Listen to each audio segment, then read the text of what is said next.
welcome. Good morning, good afternoon, good evening. Welcome to our second forum about promoting the new masculinities 2022 to eliminate the violence against women.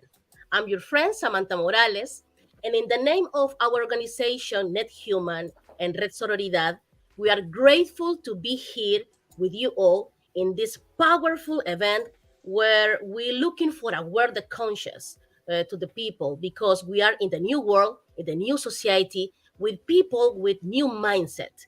This world is more flexible than 10, 20, or 50 years ago. Of course, we have enough challenge in front of us, but it's undeniable that we have a more chance to be better human being. And today, I'm very excited. We are very excited because we are going to learn since the experience for our wonderful panelists. They come from different parts of the world, and they are a group of men that teach us with their great example about the equality. Thank you again very much for donate your time and your knowledge with us and with our community.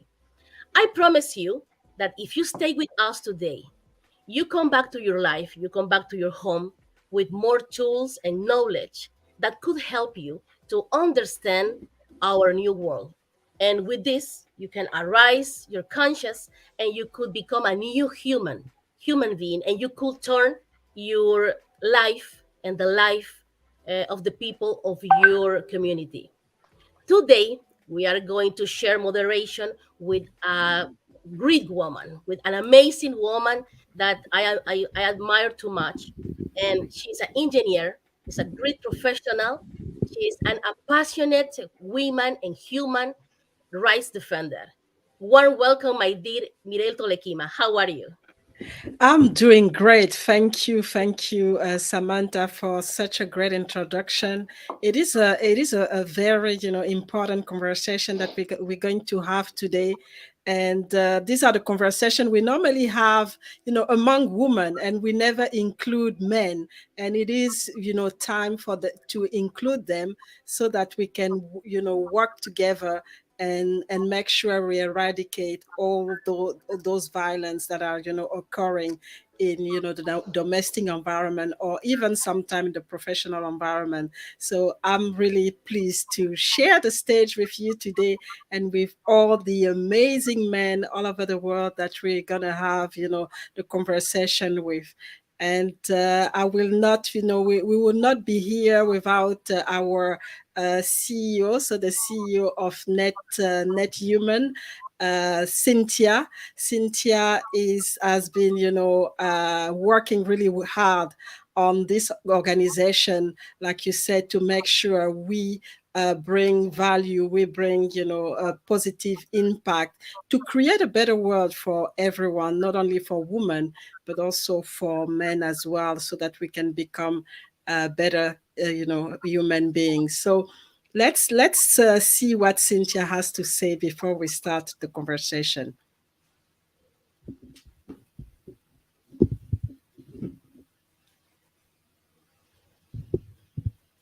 Durante los últimos años estamos asistiendo a un cambio social de dimensiones considerables, lo que algunos especialistas han llamado el ascenso social de la mujer. Sin embargo, la violencia contra la mujer en todas sus formas no cesa. La nueva masculinidad es el deseo de muchos varones de dejar y vivir en una sociedad igualitaria. Ellos piensan que otras formas de ser hombres son necesarias y para ello tienen que cambiar determinados elementos de la masculinidad tradicional. Algunos les gustan a nivel individual, otros en pequeños grupos, pero todavía tenemos que conseguir que estas experiencias emergentes se cristalicen en modelos reconocibles.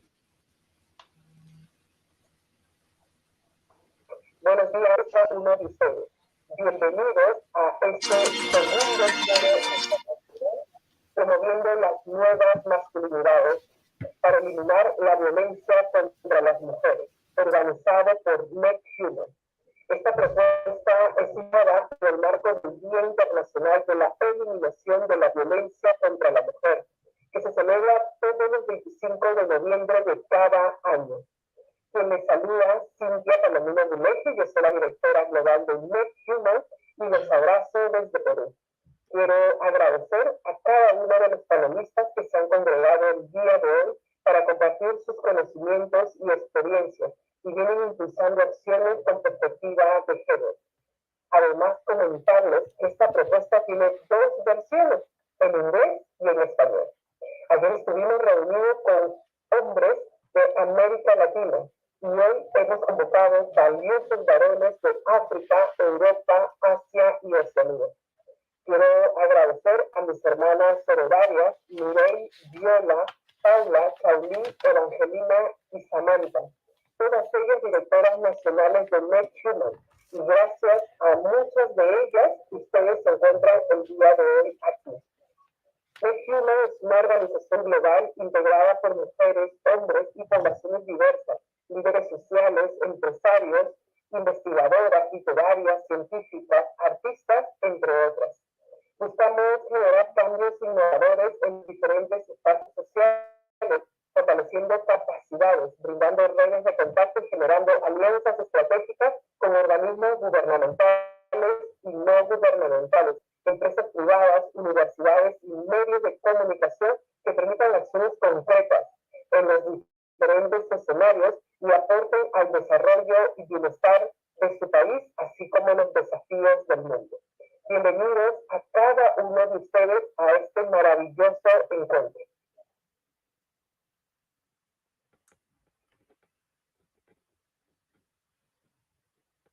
Okay, thank you very much, my dear Cynthia. Now he's ready to see us also since Facebook. Oh, wait, sorry. Sorry for the noise. Yeah, it can happen in the live events.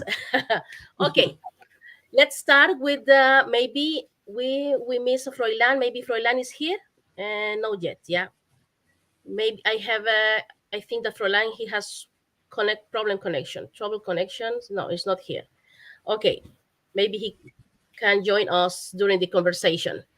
Okay, we are going to start with the first panel, and our topic is challenges of the new masculinities, and I'm happy to see again my dear Sacha Stephanie, because he's a nice and a great psychologist with experience in emotions. And I read your. I'm going to read your biography. Sacha Stephanie is psychologist, researcher, teacher psychologist, magister in education, lecturer in psychology, and also psychology of emotions. Very, very excited CV. Stephanie had the privilege to work in many different areas of psychology: clinical, human resources, psychiatric, and treatment of addiction institutions, coaching, or education. He has a multicultural professional background since his university education at the prestigious University of Buenos Aires, where he achieved a degree in psychology and became a lecturer in public and mental health. Also, he has a degree in psychology at the University of Barcelona. He acquired a certification as a scientific researcher and afterwards a master's degree in education in this institution. He is CEO, founder the SADEVS. I'm happy to see you again, Sacha. How are you?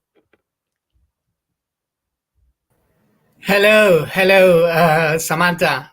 Really nice to be here with you. Hello, Miguel too, and well, excited to be part of this incredible activity. Just sorry about the noises you may hear coming from my side. There are unexpected works going on in the building this morning. And fast, just this is going to be quickly. I want to thank and congratulate Net Human Network, Cynthia Palomino, all the conferences we are going to listen to, and all the audience for making these projects and activities possible.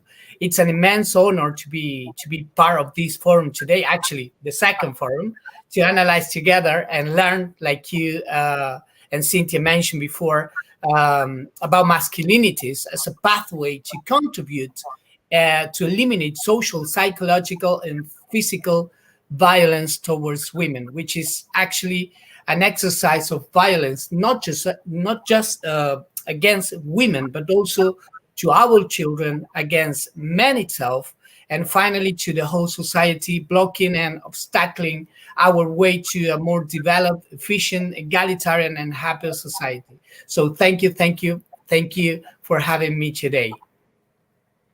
Thank you for you and for you all the panelists because donate your time and your value knowledge.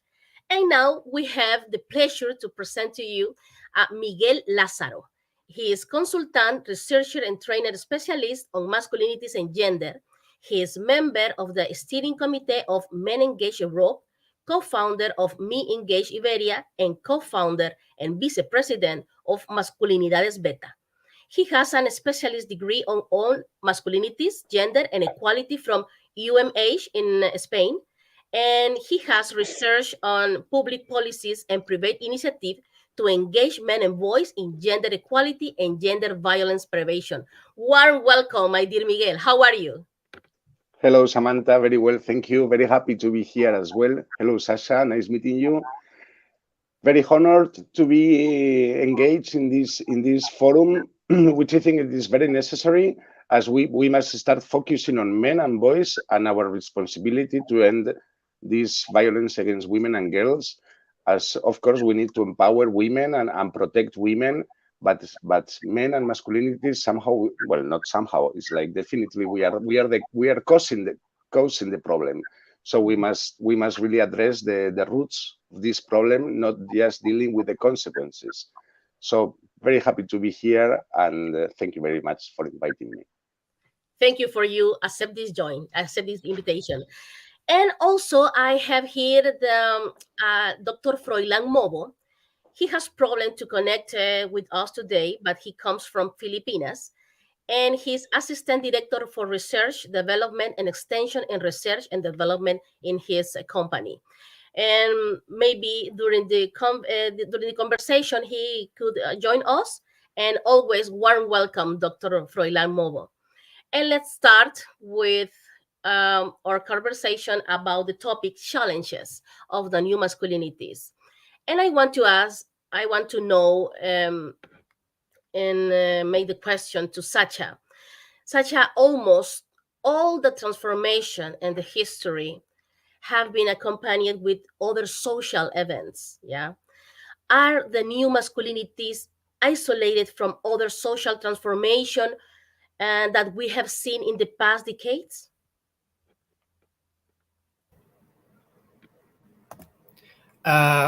Sorry, I was just unlocking the mic. Well, Samantha, that's a very way to present the masculinity issue as being part of other wider social movements and challenges in our recent history. Well, we cannot separate the question about how we become a man as an individual's choice alone. It is actually shaped by the social assumptions and constructions of these man's mindsets. So the question will be, how can we avoid the trap in the trail then? Well, let me tell you a short story. When social psychology appeared, it created a revolution in psychology and social sciences by a simple but decisive move. Instead of placing mind and behavior of an individual as its object of study, it zoomed out and placed the focus of study on the dialectical relationship between the individual and the social environment to which he or she belongs.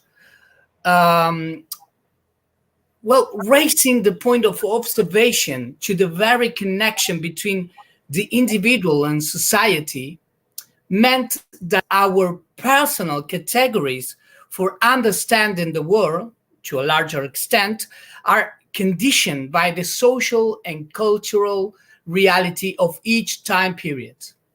So if we are able to agree on this point, we can only be critical and questioning ourselves about the societies and the individuals we produce. But far from being a problem, this critical approach can only bring us greater awareness and conscious evolution around what sort of individuals and conditions of social existence we are co creating, whether actively or passively. So, for the time being, making such thought provoking analysis and even potential concrete application, it's a privilege of our modernity, and we should celebrate it, however difficult the challenge may seem to be. Look, many specialists in the social field define the 20th century as the century of the self, pointing out the importance of individual freedom over social rules. This, of course, brought us great autonomy and liberation for men and women and many minorities. Think of all that has been achieved, especially after the Great Wars, through the Declaration of Human Rights, worker rights, women's rights, the acceptance of ethnic or religious minorities, children's rights, or different groups that were previously invisible or persecuted. So, how much we have achieved, and yet how unstable these achievements can be if we do not establish a profound cultural change that ensures a solid and sustained foundation with more gains rather than setbacks. So back to you, Samantha, and thank you for this question. I love, that you already tell that we are in the century of the liberation, and it's true because in this time we accept more our difference, we accept more another, and also we talk about topics that before was like dogmas, like taboos, and now is all is open. Yesterday I saw a conference about the about violence, and the violence is also that you already tell that it's not only mean that all for the person is involved, all the community include animals. Yeah, and I'm very happy to be born in this time because we are free, we could express ourselves. Yeah, thank you very much, Sasha, always with nice and deep topics that could and the people think about ourselves. Thank you very much. And now I want to continue with Miguel. And the next question, look, if you listen or you read, looks simple, but is deep. I love the kind of question because mean a lot of, it's like philosophy question is like uh, it's like a call for yourself, like a call for your soul, and ask for some topics for your life. Miguel, are the new masculinity a thing, or what is this? Well, we are talking very often about these new masculinities, and it actually comprises a very wide set of these mindsets or proposals for men. Some of them are actually like focusing on gender relations, so like focusing like on men, what should men do to behave in a more egalitarian way.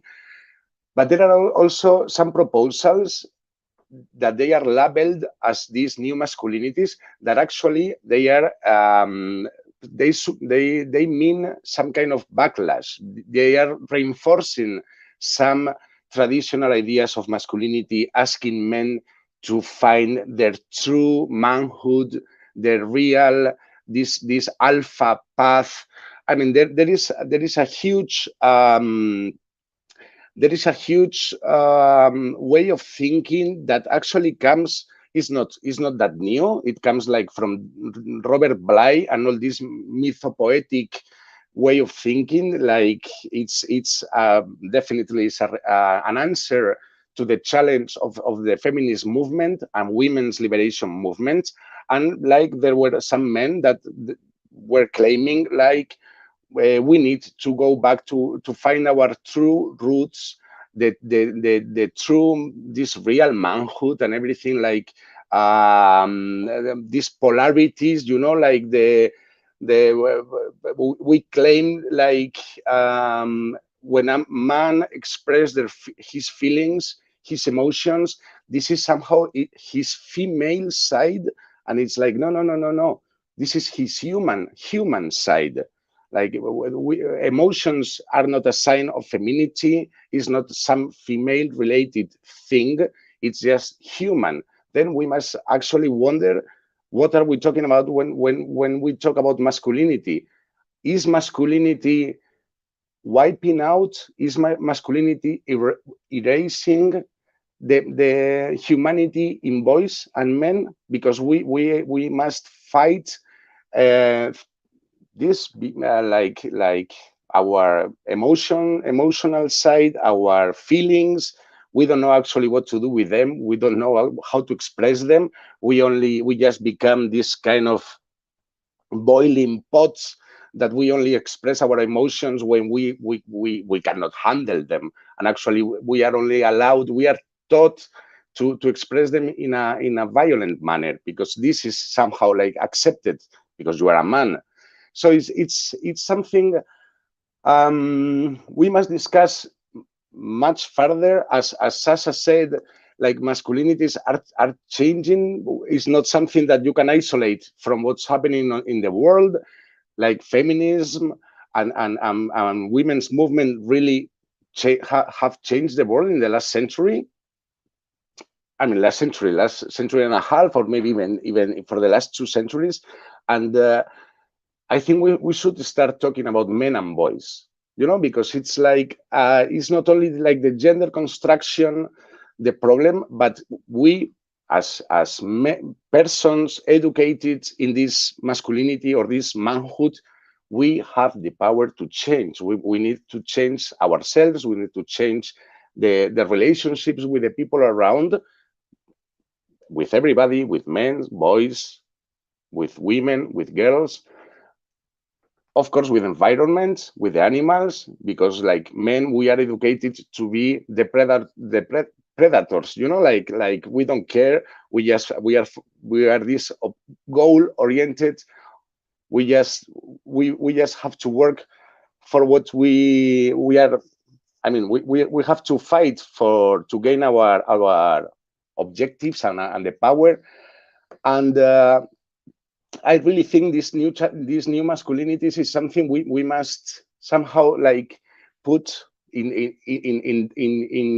with question mark, because there have always been men that were like behaving in a different manner as it was expected in the moment, in whatever period of time.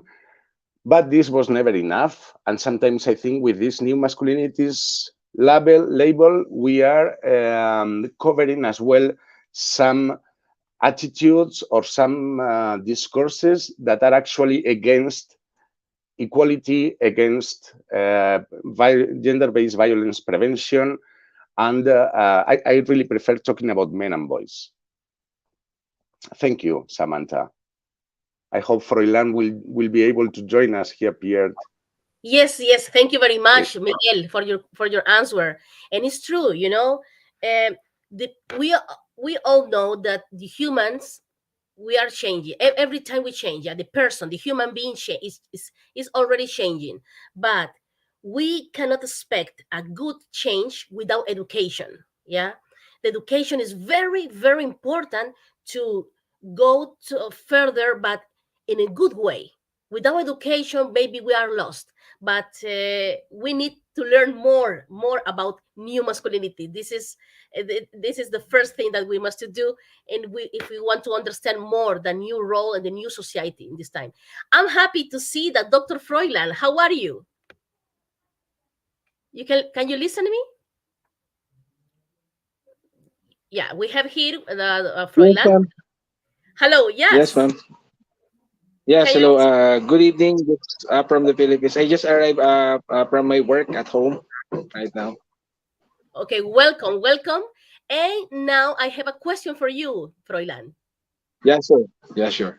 Yes, we are talking about this topic, yeah, the challenges of the new masculinities. And maybe some teenagers, or not only teenagers, some people that now see us and don't understand very well about this topic. Could you tell us what is an example of masculinity? Well, as a masculinity, from its definition, it's very important for of course as a man.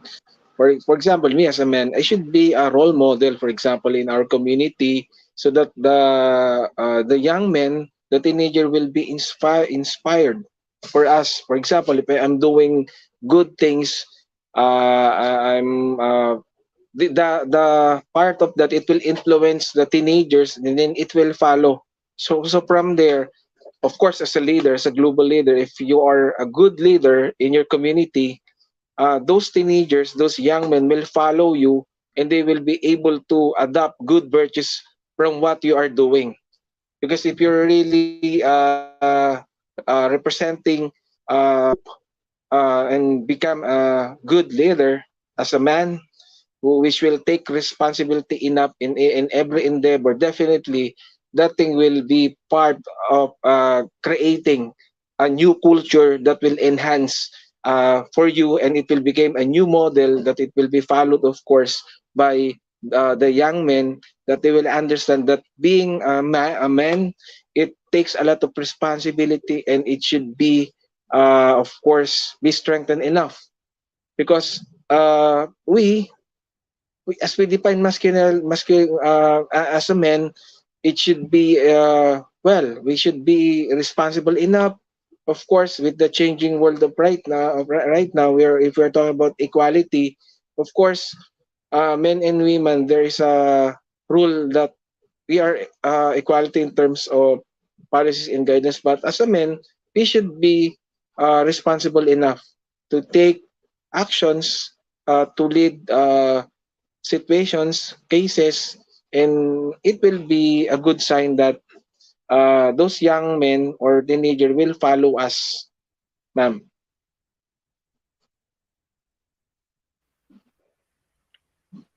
Thank you very much, Doctor. And it's true, the new masculinity. That's why we're talking about education, because without education, you cannot be a good light leader. You cannot be a good example like you. Now you are a good example to our teenagers, our young men in Latin America, and because with your example, people can say, okay, we have now a new role in the society, in the new world. This is it's all changing, but why you are example? Because you are educated, you have studies about that, and you are aware that about all our reality. That's why I make an and a voice. I wanted the people, the young men and young boys, educate self, looking for a new opportunities and looking for improve every time yourself. And now I'm continue with Sacha, and I am animals right defenders and also human right defender. Yeah. And the next question, I have made it to myself in different moments during my life activity in this kind of rights. Yeah. Is conceiving new masculinities a psychosocial advance, or rather the effect of a trend that maybe that will in a moment sooner or later pass? Uh, well, that's. I would like to bring some optimism in the room, taking your question. Um, we have already reached promising like threshold, if we understand that the relationship between what we are as individuals and what society expects of our behavior forms cultural units. If we think about these cultural units instead of just individuals or, for example, social norms, which not only can be, but they must be questioned. And this is not a problem. And sometimes we approach to this as a problem. But on the contrary, it is an indicator of psychosocial health. When we use this word psychosocial, the meaning is not just considering our mental health individually, but collectively. So this is as true as the fact that the status quo of societies they generate a certain balance that usually presents a resistance to being modified, isn't it? But at the same time, it is easy to imagine how much discomfort will exist if we have remained attached to immovable ways of conceiving reality.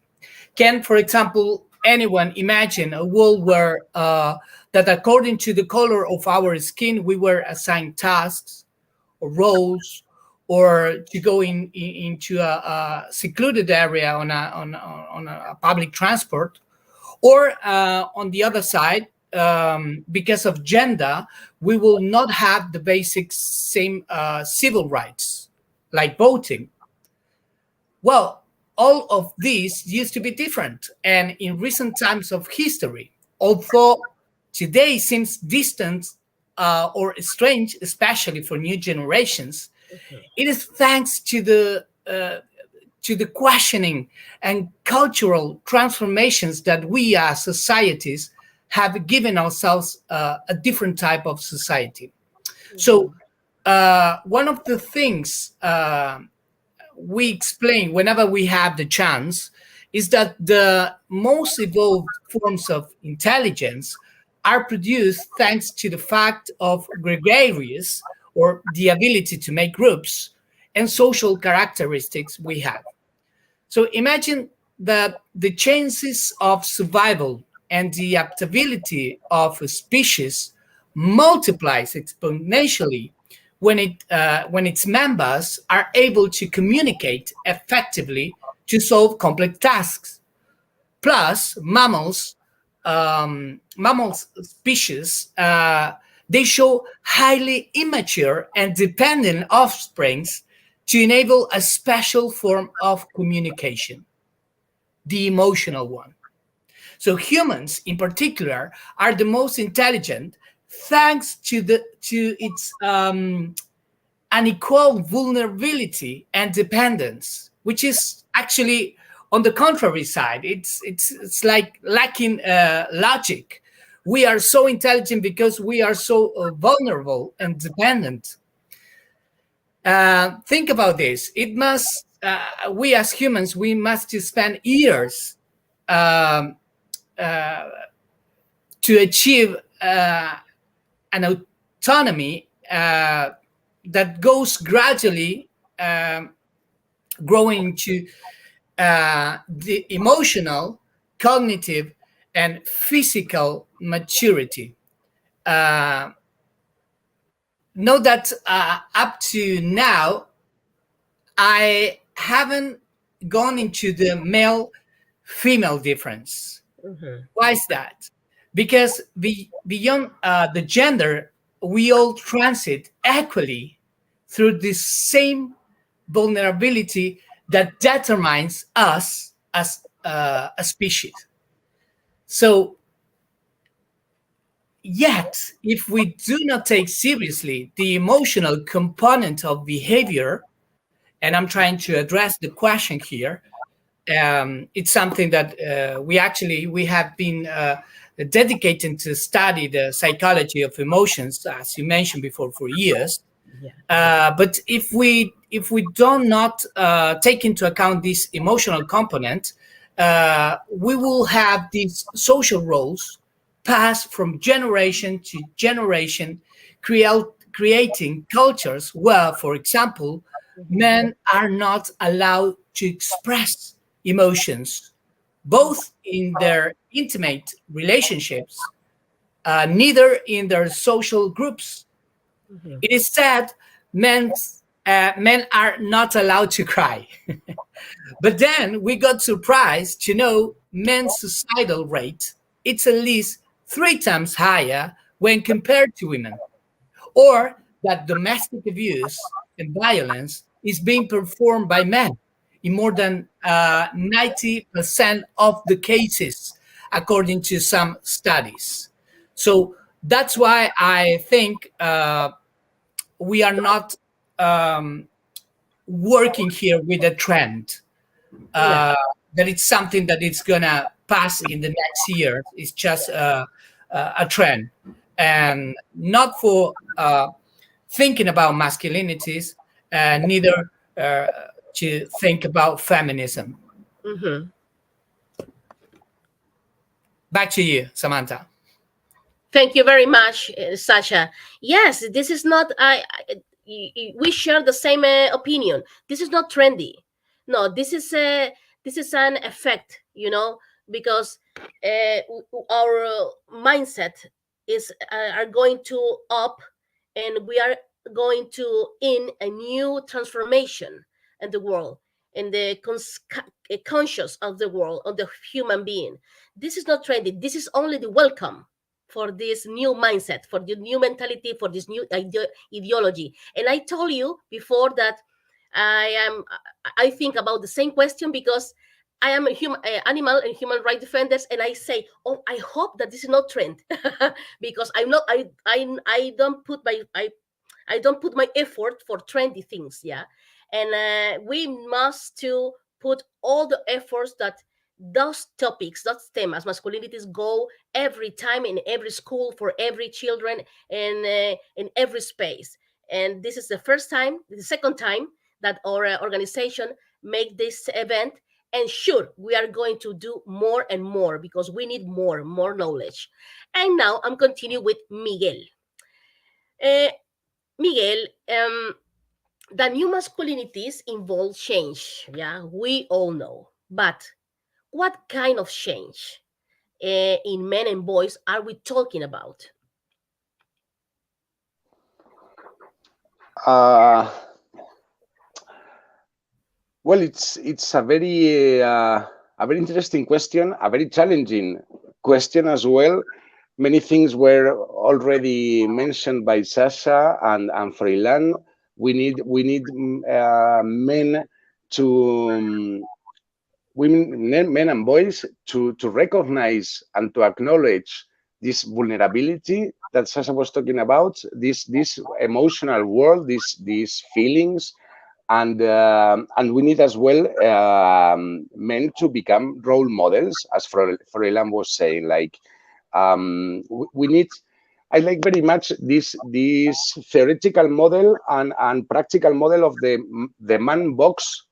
Like it's this set of social norms that say how a real man must behave, and somehow explains that when a man doesn't behave this way, he is suffering. I mean, he's actually not a man but a boy. Usually this happens when you are a young boy or a teenager. When you are creating your identity, you learn there are many attitudes, many behaviors that are not allowed when you are a man, because this somehow gets you closer to women, and we men we must prove all the time in any position, in any situation, that we are not women. So we neglect all these kind of behaviors and attitudes that somehow are related to this womanhood.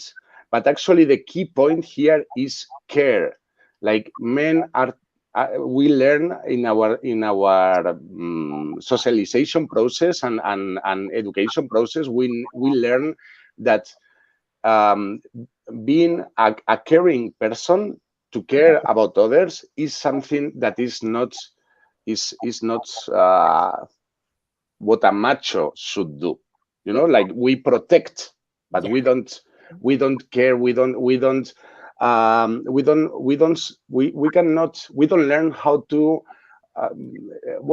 to manage other person's feelings, other person's problems. We just try to solve. We provide, we protect, but we don't maintain emotions. We don't know what to do with the doubts, fears, with the vulnerabilities of the people around us. Doesn't matter if they are men or women. So this, I think, the real change the real challenge we are facing here is how to make sexy having these caring masculinities. We need boys to learn, or somehow like to really to feel that being a caring man is something good for them, good for people around, and it's not everything about competing, about being the number one, about being the strongest guy in the room, about being the one that has all the answers. Many times we don't have answers, so this is perfectly okay. We must learn to how to express that we are doubtful, that we are vulnerable, that we are like that we need other people around, and that as Sasha was saying before, like this, we live in community. We are stronger together. We should share things. We should help each other's, like to make the world a better place, because actually it's like most of these problems we are facing in the world: poverty, war, all these climate change issues. I mean, it's all basically created by men competing. All these macho behaviors and roles and yeah, this patriarchy. Actually, at the end, this is patriarchy. What we are talking about. So we men must join women to dismantle this patriarchy and to create a new system, a new civilization. Actually, feminism, I understand it not only as this women's movement, no, this liberation movement, but it's as well a proposal for a new way of life, a new civilization, completely different, where it's not everything about having more and more, but about having what you need and being able to share and to create conditions for other people to have what they need for living, to have a proper life. So it's something like it needs still much more further research, praxis as well, to find out what are the different ways, because each man is a different person. You can like tackle or get people to encourage them for doing this change. We are reaching men for very different ways. There are some men that are reluctant to think on themselves and in a critical manner. So like we still have a very big work to do, but I think it's something like a path full of opportunities, so many things to do, so many things to learn, Yes. and it's wonderful. I mean, and this forum is just one more step in this way of change. Thank you, Samantha. Thank you very much, Miguel, for this wonderful answer. Because this is the beginning, yeah, for the next generation, and the real change that you already told, that is that the men learn to feel and express the feelings. Because years ago, and I talk about Latin America, the people, the children, the boys say, the one mom say to the boy, "Not cry, you are a boy," and the boys don't cry. Yeah, you must to cry only here, maybe in house, but never in school, never about outside. Yeah, and this is like a jail. Yeah, because you feel you cannot express yourself. This is like a jail, and this is like a kill your feeling person, like a kill your spirit. And this is a lot to do, my dear friends, because the education beginning house. That's why I tell you that we are do more this forum like this. And continue with Froilan. Froilan, in the last, I have interest to know about more about this kind of classification of personalities like alpha, beta, sigma, etc. But for today, I would want to know what is the new alpha male called?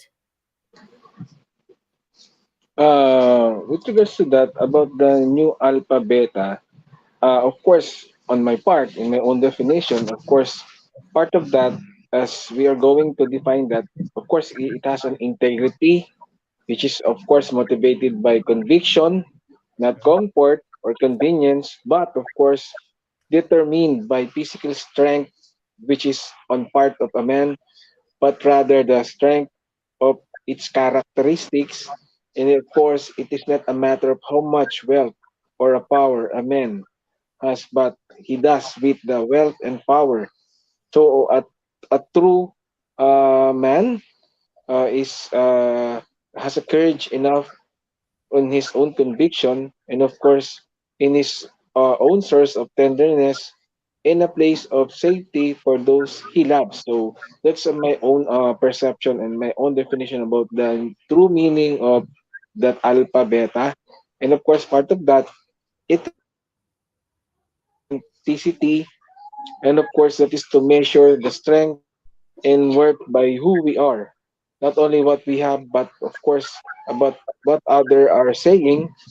According to some of the philosopher, it is perfectly when we said that manliness consists not in a black bravo or loneliness, but part of being doing the right thing and facing consequencesness, whether it's a matter of social, political, or other factors that may affect, of course, in deeds, not in words, of course, ma'am.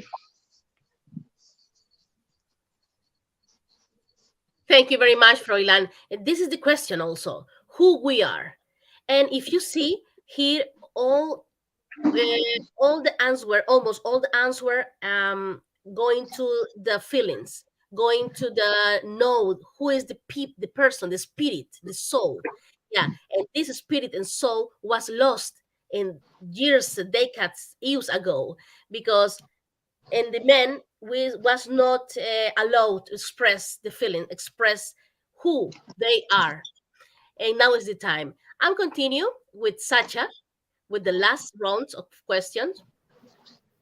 Sacha is undeniable that we are in the new system, yeah, and this brings us a new life vision.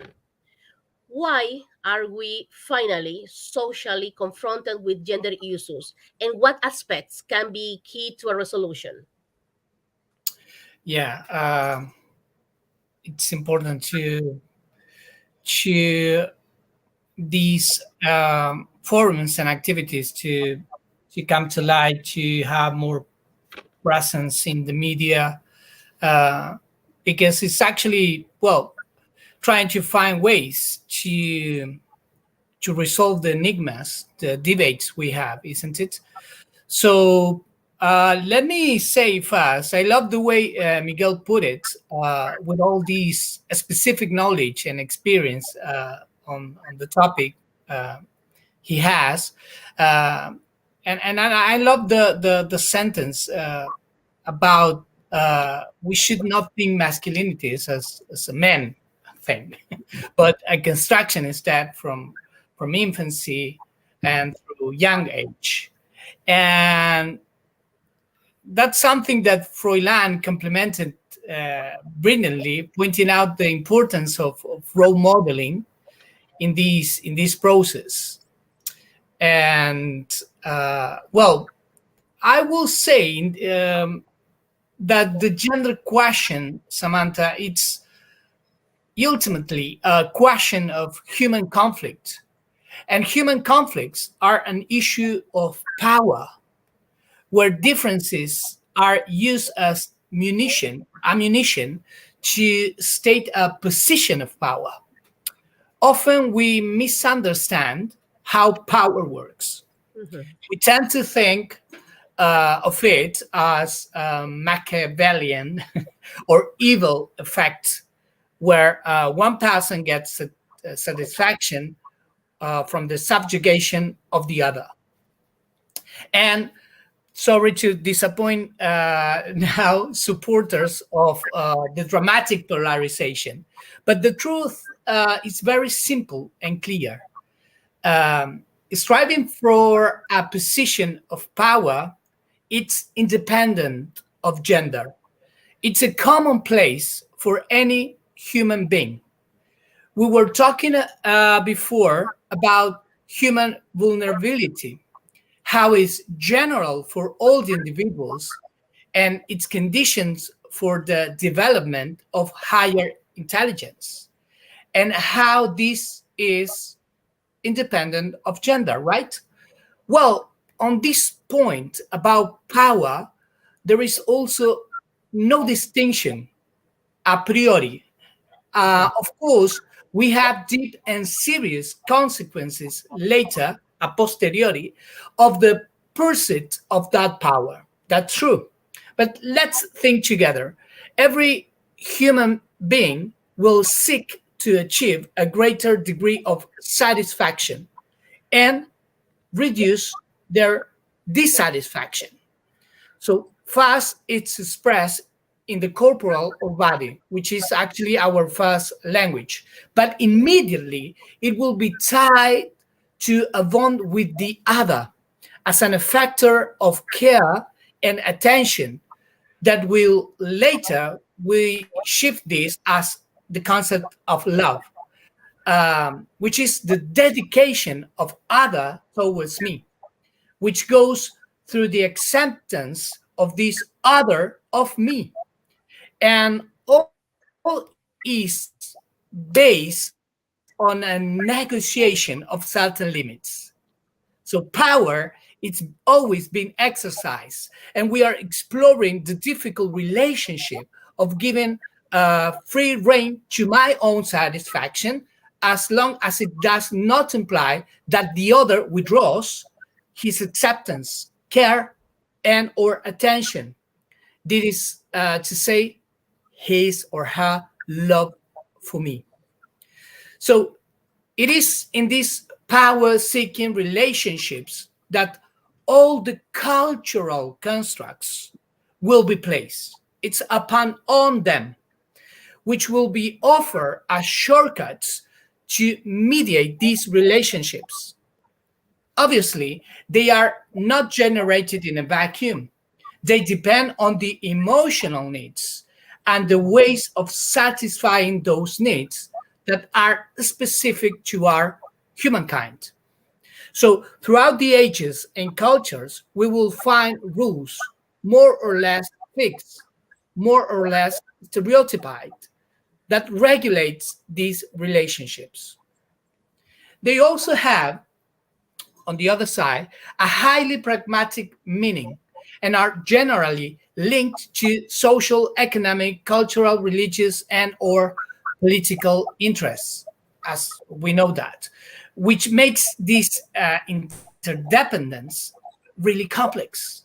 So for the same reasons, deviations from established behavior and relationships are usually avoided or punished, and those in the opposite direction are favored or rewarded. So we have a certain degree of social conservatism in the sense that these rules are not much or usually modified, which is passively or actively accepted by the members of a community. So to think and reclaim new masculinities, that is, different ways of conceiving what is to be a man, It's to reclaim a wider individual and social freedom. Mm. So it is our right to be creative while respecting others people's right to choose their expressions too, and create this more efficient and satisfactory deployment of the elements to build individual, partner, family, and social agreements we consider necessary to live a happier and more meaningful life. So, personally, I prefer to speak of new humanities rather than masculinities Mhm. in order to overcome gender differences by elevation. Because I believe that in this overcoming of gender differences, people, and no longer women or men, will be free to search for more empathetic forms of behavior that do not stigmatize on and or compartmentalize, and instead bring us closer together as human beings, moving from looking at ourselves as men, women, or whatever subjective gender construct we can imagine, to seeing ourselves as human beings who seek to develop this meaningful life, who wish to be accepted and loved by other individuals, which is in the center of this power struggle, and in multiple possible ways, and not just the presented on the social rules we know. So, using, of course, our particular needs, our personalities, and skills. So, back to you, Samantha. Thanks again, my dear Sasha. And yes, of course, and we come back with the freedom, with the freedom, uh, social freedom, with the humanities.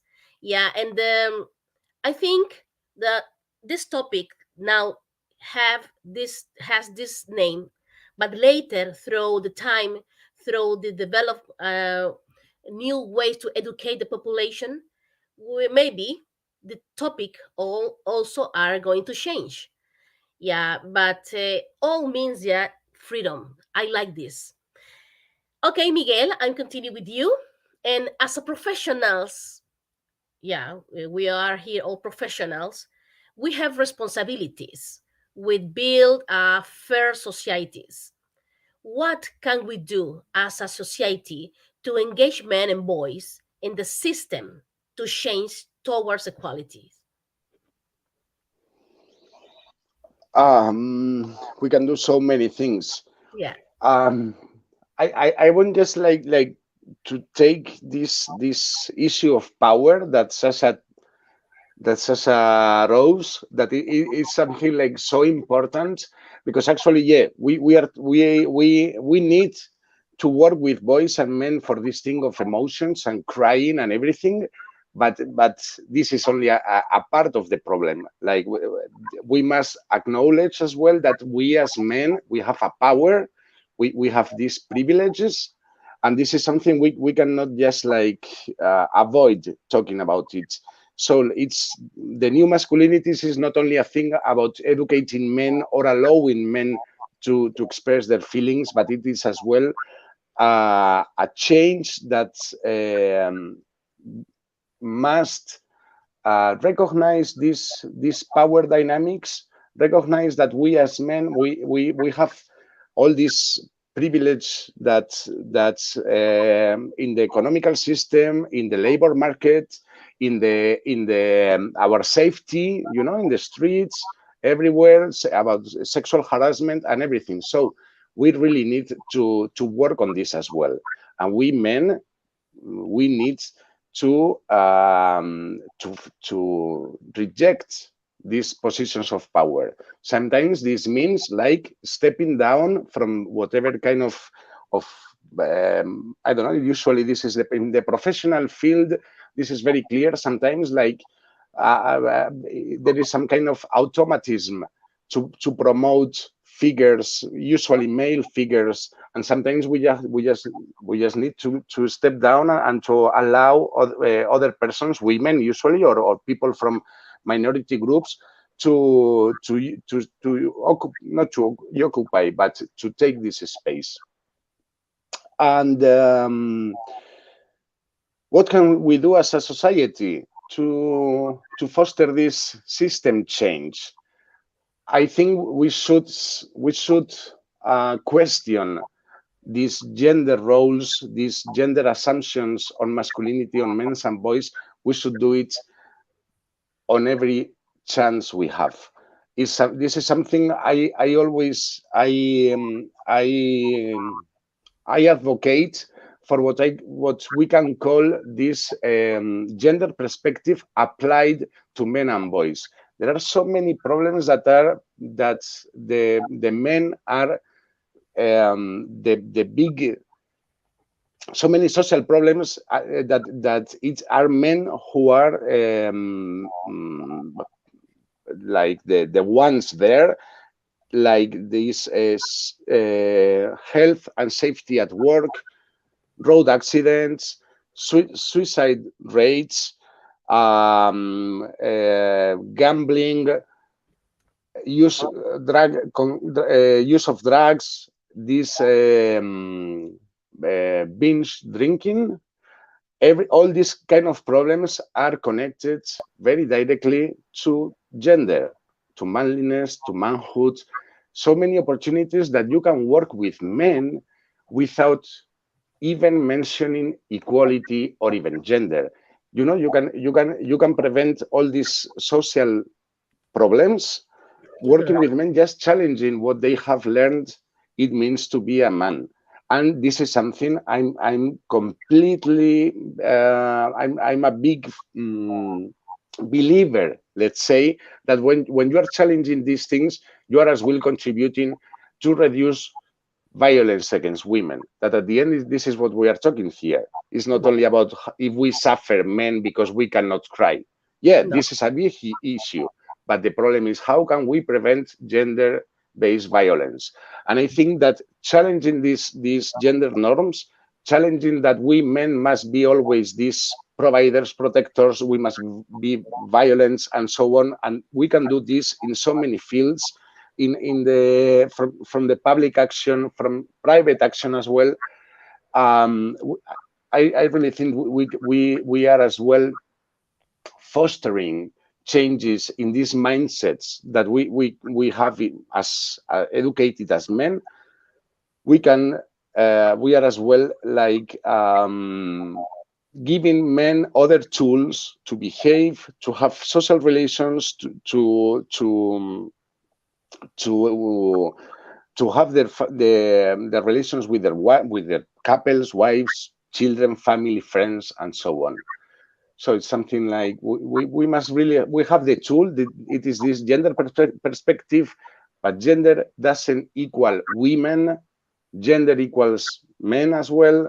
So we can apply this gender perspective to every field in our lives or in the public action, especially, and challenge these gender norms about manliness and manhood. Thank you, Samantha. Thank you, Miguel. Yes, we are here with different points of view of that topic. Yeah, and this, of course, involve different things, not only one. For example, in my country, in Latin America, or in my environment, maybe I see some necessities about improve this topic, but doesn't mean that is enough. That topic, new masculinities, is not only that one child, one boy cannot cry, cannot spread the feeling. Yes, of course, this is one thing. Yeah, we know that we involve different things, in different aspects about the human. And the human, we are complex.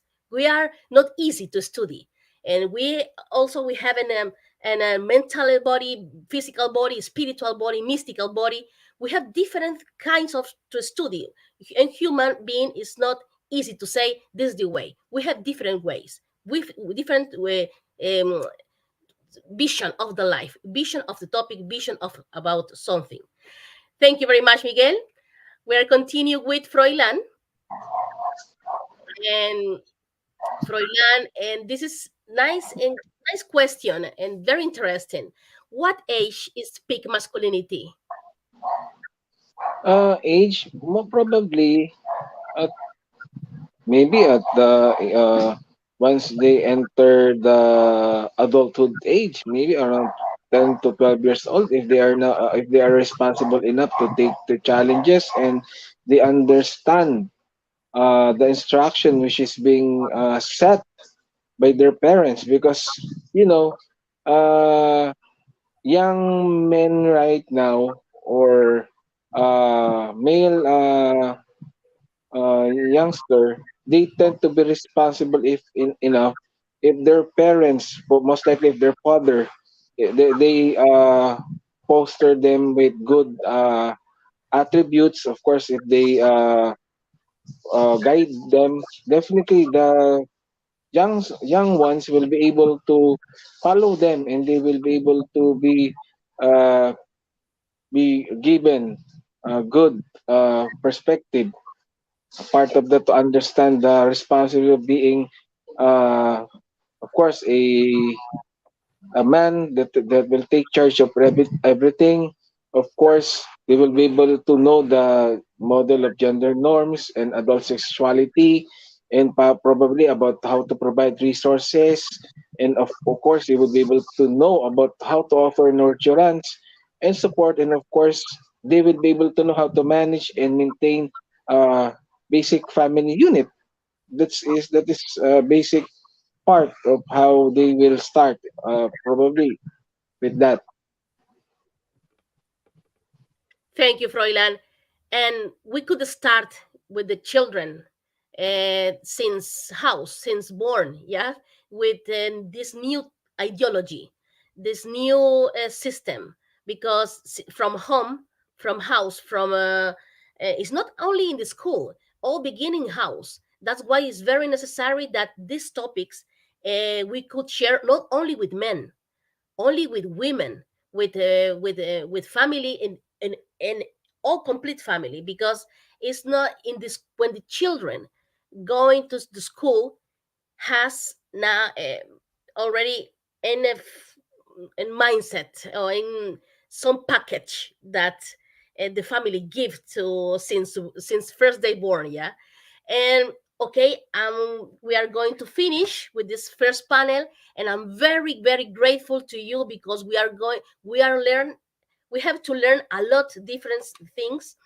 For example, I keep with this century is the century is for of the liberation. The century is for the express our feelings, express ourselves, and also we are changing. Of course, the human being, the society, we are changing, but we must to watch out in what kind of changing we are going to do, because without education we cannot wait or we cannot expect a good way or good ending.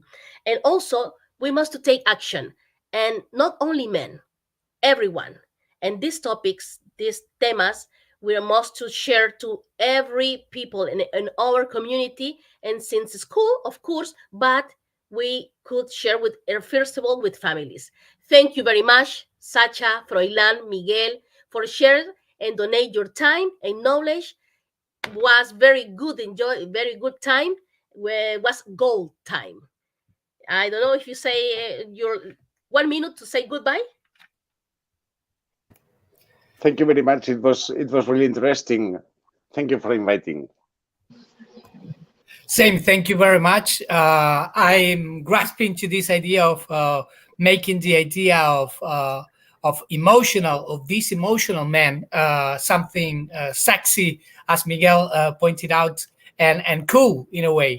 Actually, making smartness, this smartness or emotional intelligence. And making these people owning the room, and of course spreading the message. So thank you all, and hope we can meet at some other activity soon. Thank you so much. I learned many things about this topic, and it will really help us to strengthen this advocacy. So, with that, thank you. And once again, I hope that I would be able to meet you in the future. Thank you again, and we are continuing with panel 2, table 2, with the topic unequal relationship with Mireille Toblekima. Hello, my dear. Thank you very much. That was amazing. And I really want to thank again Sasha, Miguel, and Dr. Froland for such an amazing conversation. And as you can see, it is, something that we don't talk a lot, but there's so much to be, to be talked about. And so we are going to continue and have another conversation on inequality this time, and what we can see sometime, and it comes down to, when we talk to women, there's always this widespread perception that, among the public, that full equality is something, very elusive, and it is quite bothering, because what we've seen and we've seen so far, that people actually think that, the perpetration of men violence against women is actually understood to be the manifestation of this imbalance, unequal power relationship between men and women. So that's really what we're going to talk about today, those unequal relationships, and really look at it from different angles. And I'm really excited to know what, my panelists think about it, and have a male perspective on this inequality that, we see as women, and how do them as men see it, and how is it going to affect, the new masculinities.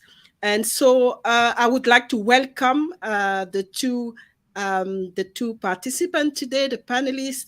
Rio is coming from India, and we have Christian as well. They will have the opportunity to introduce themselves. I'm just going to give, a short introduction, just to give them, the floor to say a little bit more about their work, and then we'll start with, the conversation on inequality in relationship between, men and women. So just to give you a little bit of insight about Christian. Christian is an entrepreneur. He's also the co-founder of Kindnamic. And Kindnamic is an ecosystem that was created with one of his business partner, and it is designed to ripple a wave of kindness around the world through gamification, education, and entertainment. And the crucial thing, I think, for this conversation here with Christian is that, is an advocate for women empowerment, and I think he's gonna tell us more on himself. And we also, and he's based in the UK, so he's tuning in from the UK. And we have Rio as well. Rio Mukherjee is tuning in from India, and Rio is all about service. He's a spiritual guide, and his specialty is on spiritual practice, meditation, and healing oneself. And the characteristic with Rio is that he's a person who would like to dedicate his life for others and in the service of God. So just, to start, I will start with you, Christian. Welcome to the forum on promoting the new masculinities. And I'm going to ask you to, introduce yourself, add to what I've already, said to the audience, and then I'll have Rio as well to introduce himself before we start, our conversation.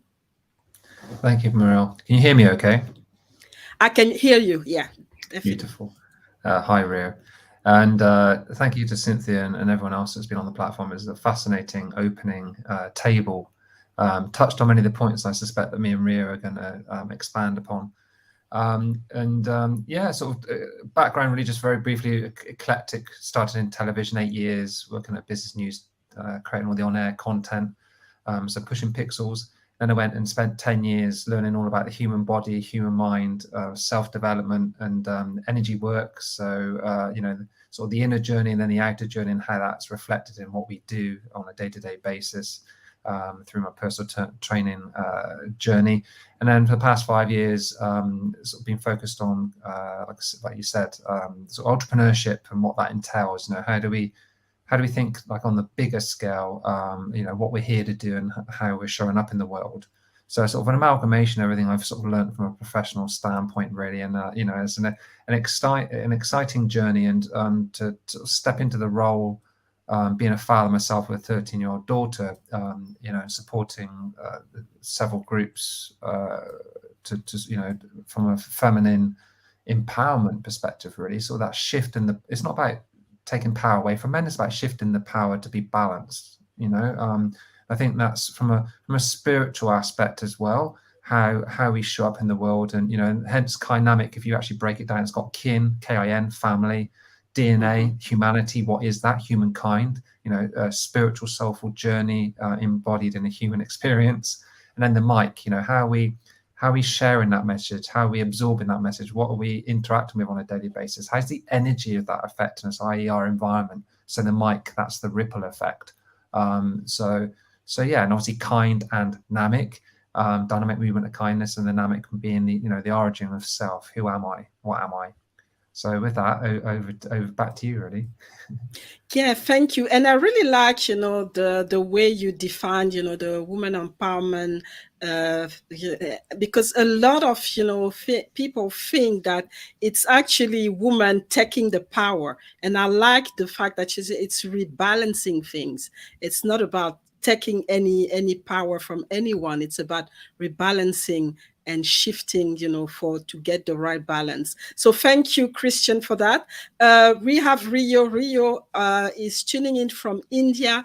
Rio, the floor is yours. Let us know, what more do we need to know about you, and then we'll get to start, on having your perspective on this perceived unbalanced relationship between men and women. Hey, hi, both of y'all. How are you doing? Very good. Very good. Okay, the first thing is you should introduce yourself who has actually something to introduce. Like, we always think that we have a lot of qualities, we can uh, build a lot of qualities, but at the end of the day, everyone in this world is running confused. They are running haywire. They don't know exactly what they want. And this is very natural because of the very fact that this body that has been given to you, a beautiful body has been given to you by God. The body is only given to you to serve God. Everything we think is we are possessing everything. You know, does it make sense? Yes, it does. So it really pains me to even be in a conversation where I have to be a part of a woman's violence, because women are way, way, way ahead than us in all aspects. And this is, I mean, if we study the culture, if we go to Vedas, Vedic literatures, uh, people think that the rishis, the yogis, have written all the scripture. Let me correct you over here. If you really read deep down, it was not the rishis, it was the rishikas. It was the ladies who has written all the scriptures and not all the guys. Mm-hmm. So from the very inception, we have to agree that women has women is always termed, as a beautiful thing. A beauty is always, whenever you utter the word beauty, two things comes in your mind. One is women, the other is nature. So and see the coincidence. or you see the similarities, that even the nature is also called the mother nature. It's not the father nature. So from the very inception, women has been ruling. They will rule till the end. I don't know why there is so much of violence. Maybe what I feel is that sometimes male ego plays a big part over here, and they see that the women are climbing the ladders like anything. And this is the main reason that some weak people starts feeling weaker in their knees. They think just by suppressing a woman they can climb the ladder, but that's not it. Mm-hmm. you know and to extend a little bit more into this conversation, I'm sure you all both will agree that if you read the Vedas, the Brahma Puran or the Vishnu Puran, you'll come to know that the pregnancy and the periods that women have, these were given to boys first. Now they said that we can't handle this thing, there's too much for us. Then it was given to the women. They said that we can control, no issues, we'll help you out in this. So from the very start of this war between men and women, they are always on the winning side. So I don't know how to compete with them. My wife is way more talented than me, and I appreciate that fact, and I would like to push her to the limits that where what you can do. If a daughter of your you know is winning, you should be a part of that winning. You Mm-hmm. should enjoy that winning, not to suppress or not to feel bad. Whether it's your wife, it's your daughter, it's your mother. We got to relish and cherish the winning part of theirs. That is going to turn us into a better person. What we need to do. Fantastic, and it's an interesting perspective that we don't always have, where the womanhood and the power of woman is actually acknowledged, and not in a way of them being stronger than anybody, more a power that actually unite all of us. And that's the way we should really look at it, more that a competing power with the masculine power. And I really like this perspective. Just to to continue on this, Christian, because we talk about this womanhood power. You've talked about the imbalance, and people thinking, especially men thinking that their power has been taken away from them, and that's what women empowerment is all about. But when we talk about shifting and balancing things, what is the balance? What is the journey to have this balance, Christian? Yes, great question, Marielle. I think the previous panelists touched upon this, and it's education, right? It's where we learn things from. Where's our first learning started? And I mean, even taking it back before our parents, it's as we're in the womb, we're actually learning the environment. The environment's feeding and nurturing us, or not. But in some way, it's shifting and changing us. So that shows you the power of environment, as Dr. Bruce Lipton would say. You're a product of your environment, and this thing called an Earth rover engages with it. So we adapt.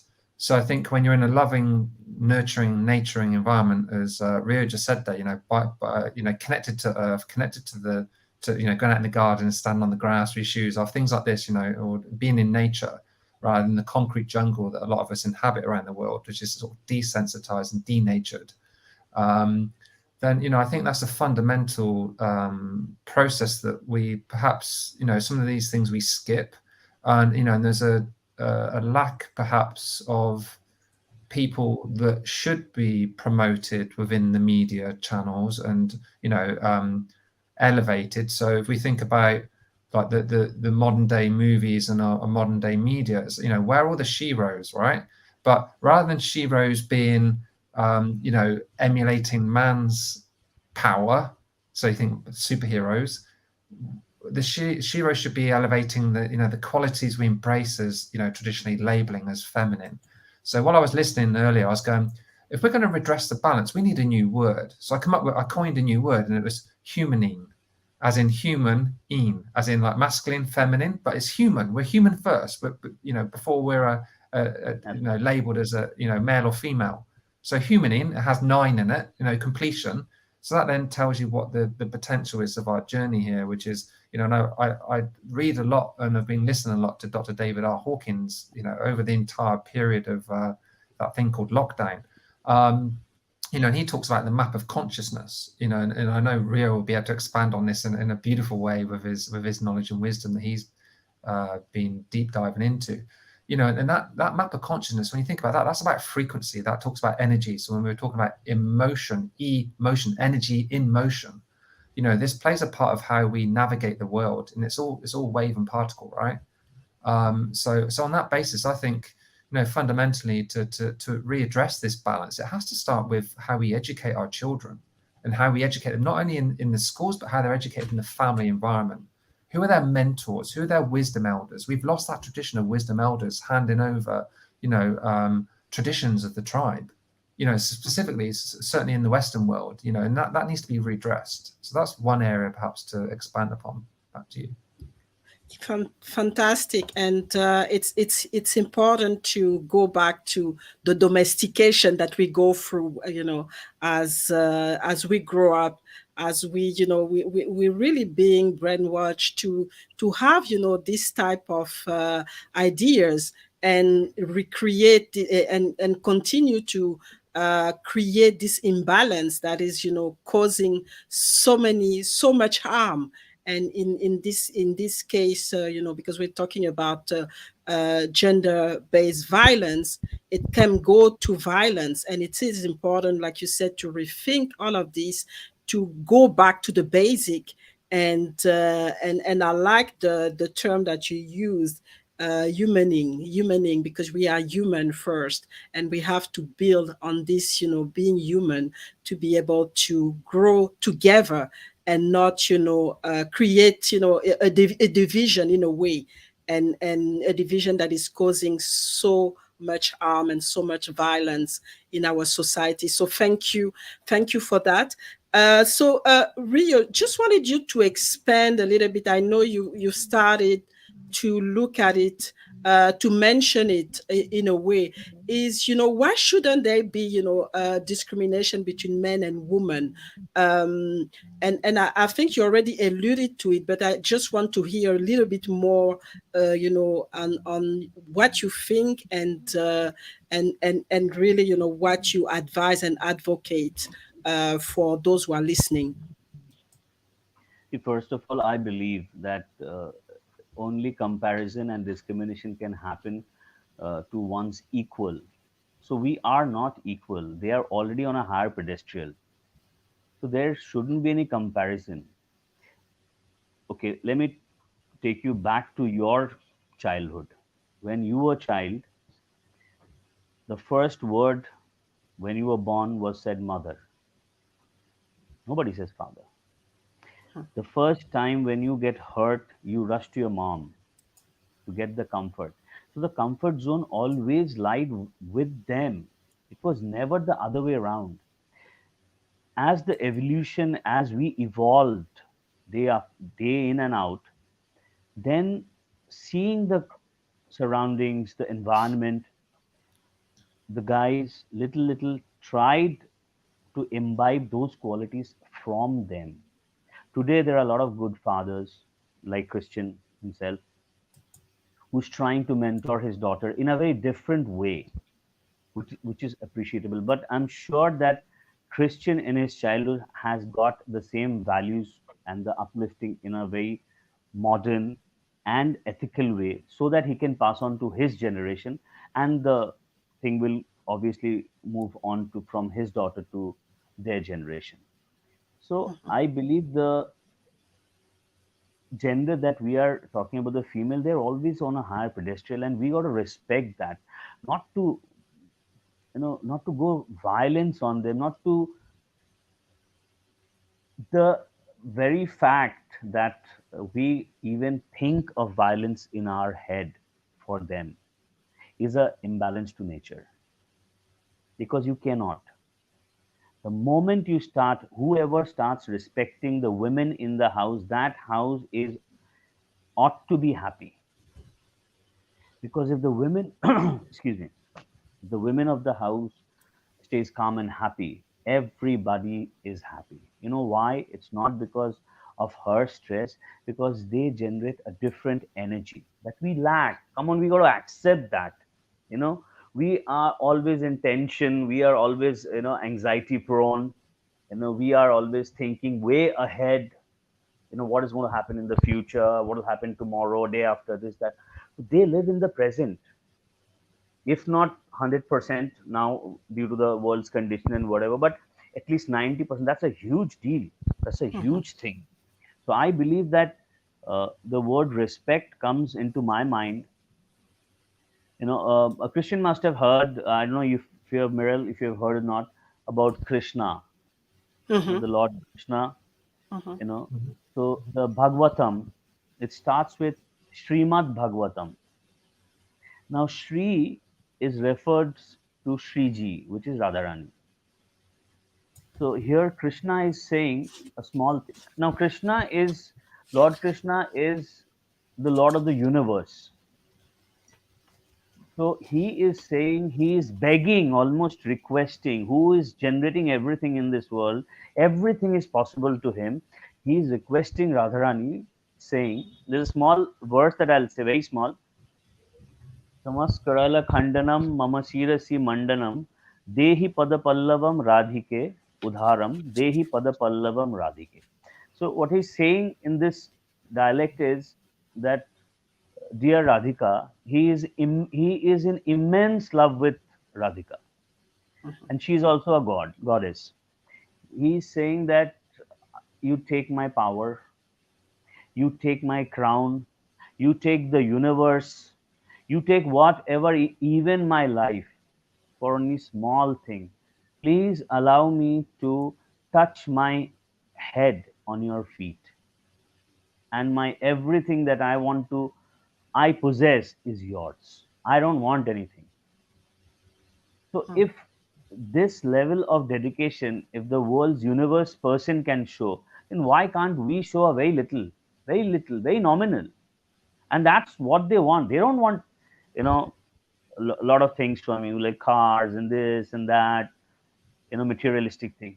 They want that respect. They want that. And I'm very sorry to say that, I don't know why women always, even I've heard and I've been to a lot of talk shows, that they are craving for attention. You don't need to crave for attention. You are always the center of attraction, always. And this is the platform was given to you by God, and you all were made the best person out of everything. So you all don't need to fight for this, Women's Day and this and that. I don't know why people go through this. Maybe, they think in a different aspect, but the word that comes back to my mind is, respect and love towards them. I mean, that defies everything, I guess. Thank you, Rio. I was laughing because you said that we don't need the attention.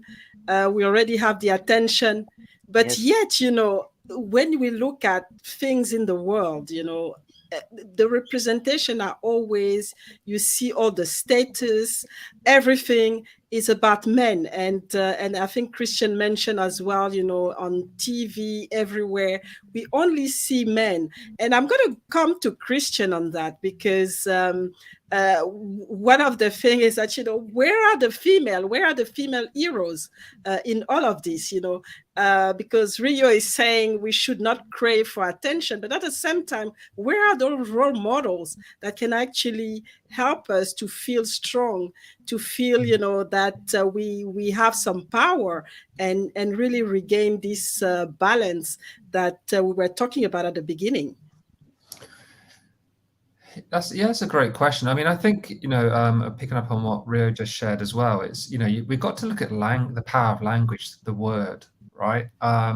So even just, when you start to, I've become fascinated by words. So, I was looking at earlier, we had the word behavior. So human being, we're an expression of who we are being in a moment, in the now, as Eckhart would say, Eckhart Tolle. And behavior, be, have. So to be what you're being, what you're having is your reflection back to you. So the be, have.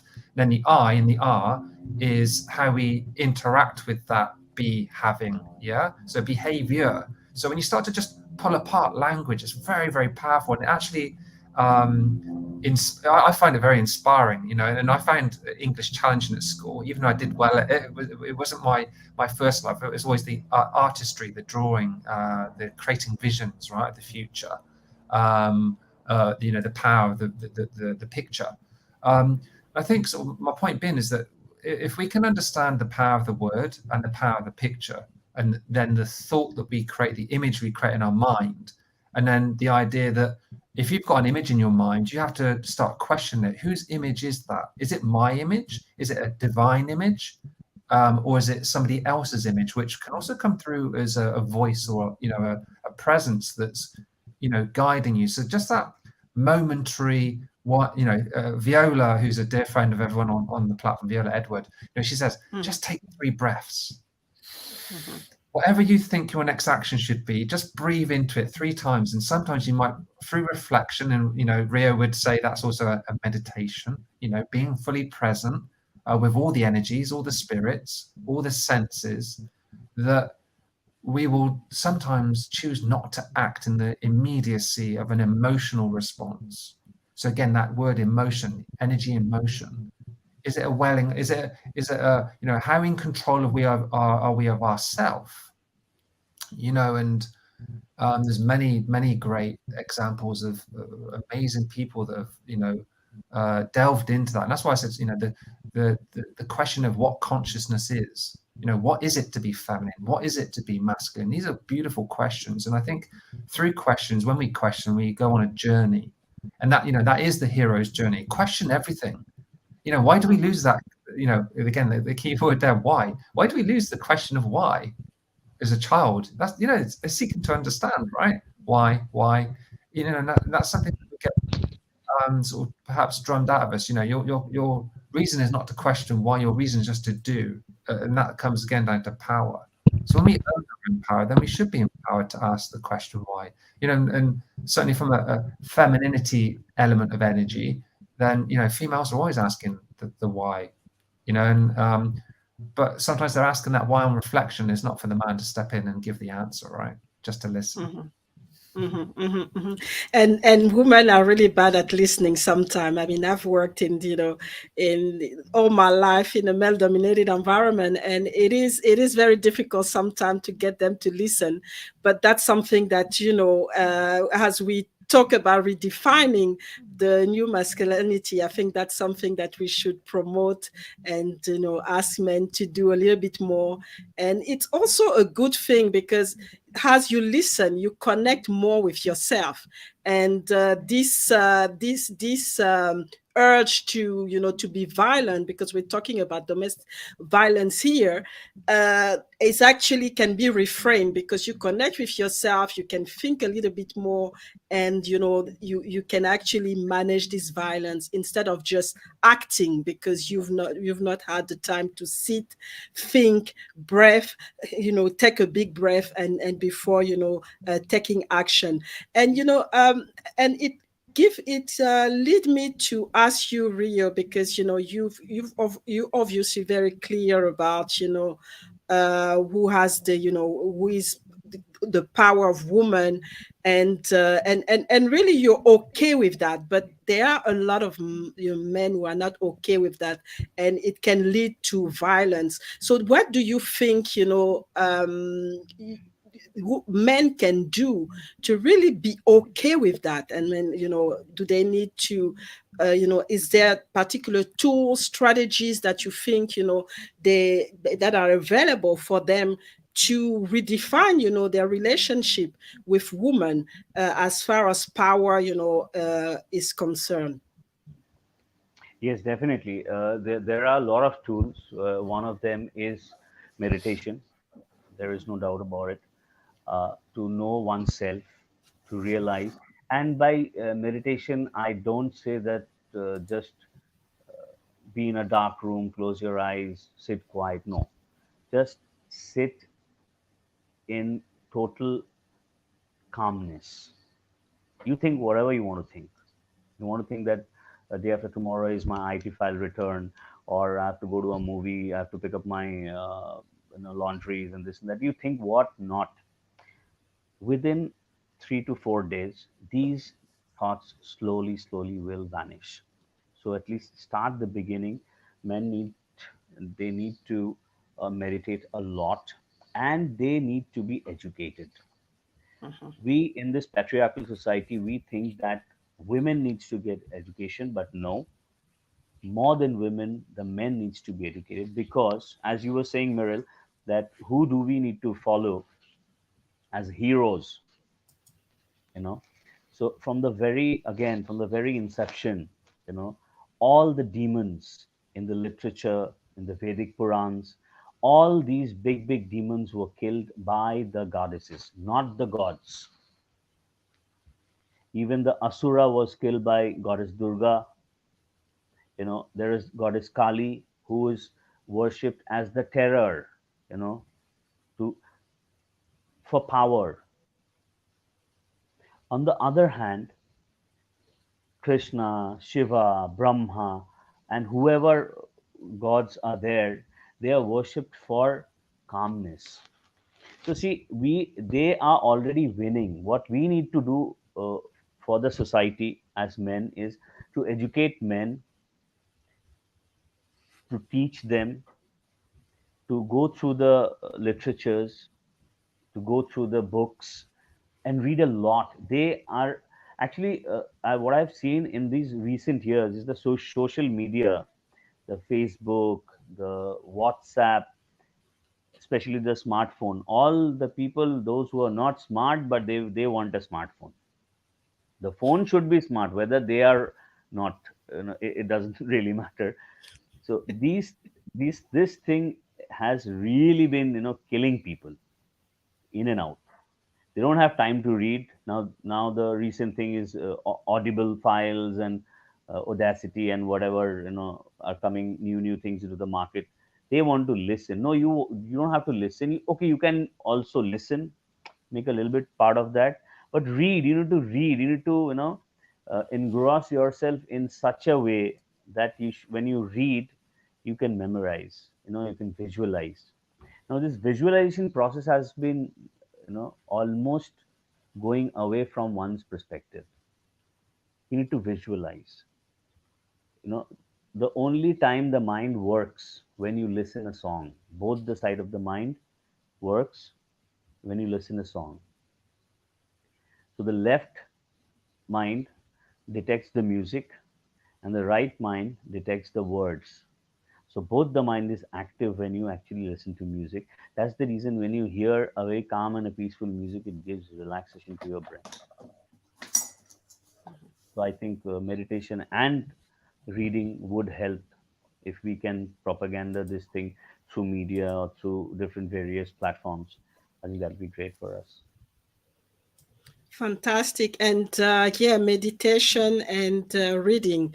Unfortunately, we are in, in a strange, transition where, the digital takes over, like you just mentioned, and people don't have time. So they really want to do things quickly, and reading becomes really cumbersome for a lot of us. Yet, through reading, through listening to the right the right things, we can actually change our life. And that's what we're talking about here, because sometimes this rushing type of life is actually the one that incite violence, because we become impatient, we become really irritated all the time when we can't really do things quickly. So thank you, Rio, for sharing that. And Christian, I just wanted to ask you, Well, a let me just similar. add a small thing over here. I'm sorry to interrupt you between. Uh, Go ahead. Yeah. See, thing is that the moment we get up in the morning, the first thing that we do is pick up the phone and check the messages, which we don't need to, because the blue rays, whenever we start seeing that, it lowers the dopamine level of our brain down. So we are getting frustrated, we are making ourselves frustrated, we are making our brains feel sad from the very morning we get up. So we need to stop this. At least once we get up in the morning, we are not supposed to touch the smartphone for at least an hour. Let the body get rejuvenated, and then you start touching whatever you want to touch. I'm sorry to cut you through, but it was necessary to tell me. No, that is an important message, because I'm also doing it actually. So I have to to change Yes. how I connect as well. And I also, before I go to you, Christian, also wanted to highlight one of the points that Rio mentioned at the beginning, when I asked him the question, educating men. And that's a thing sometimes that we forget, especially for us. For me, my experience working in male-dominated environment, I get frustrated that men don't understand how I function, how I lead.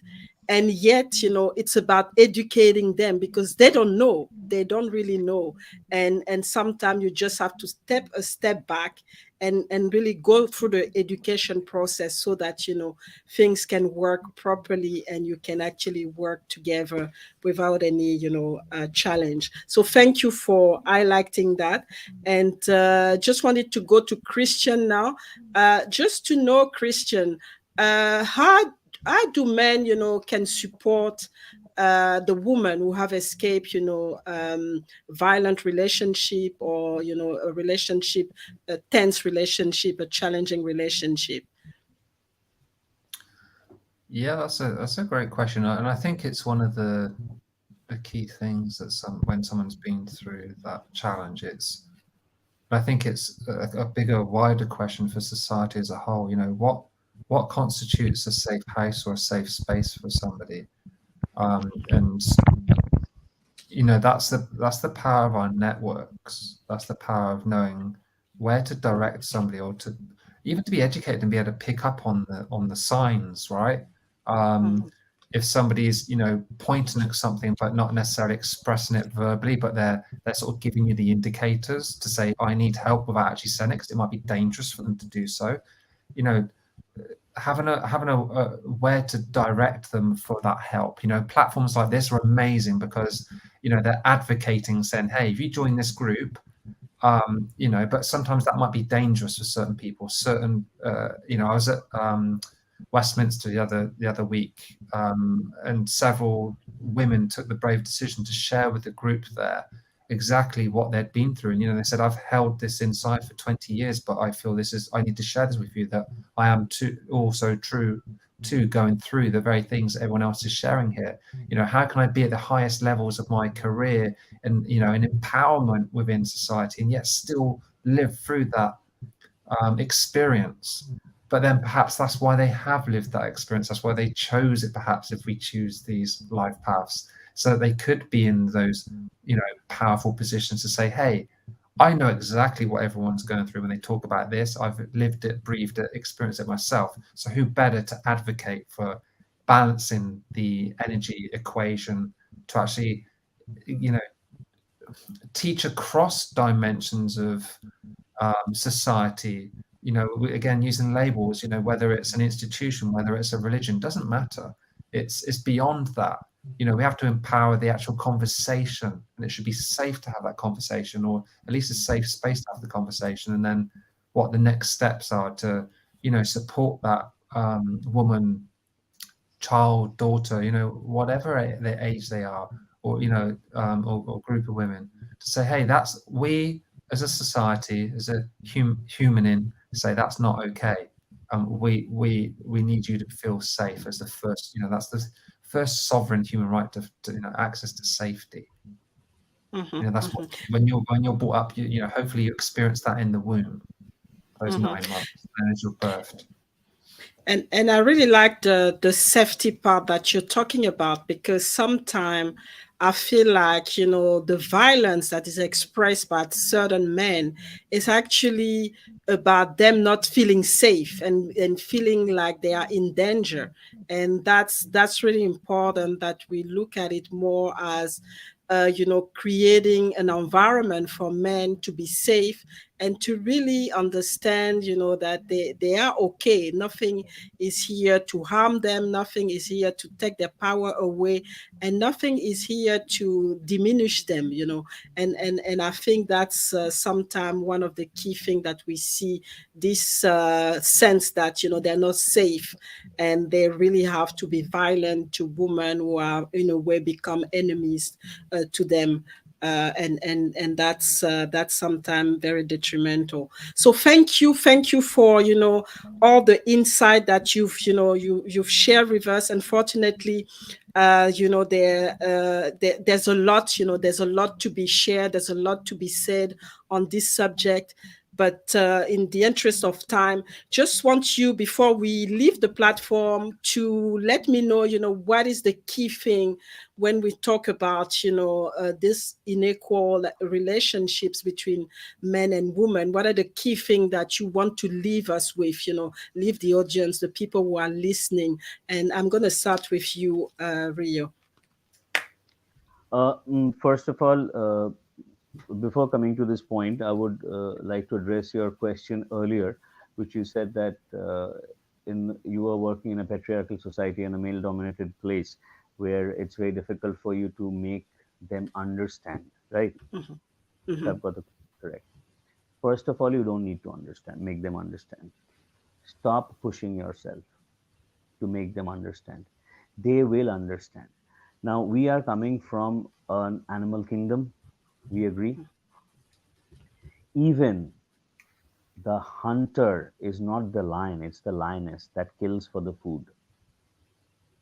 So, from the very starting, from the very basic, the lion sits, protects the territory, and takes care of the baby. It's the lioness who goes for the hunt, who goes for the kill, and brings the food to them.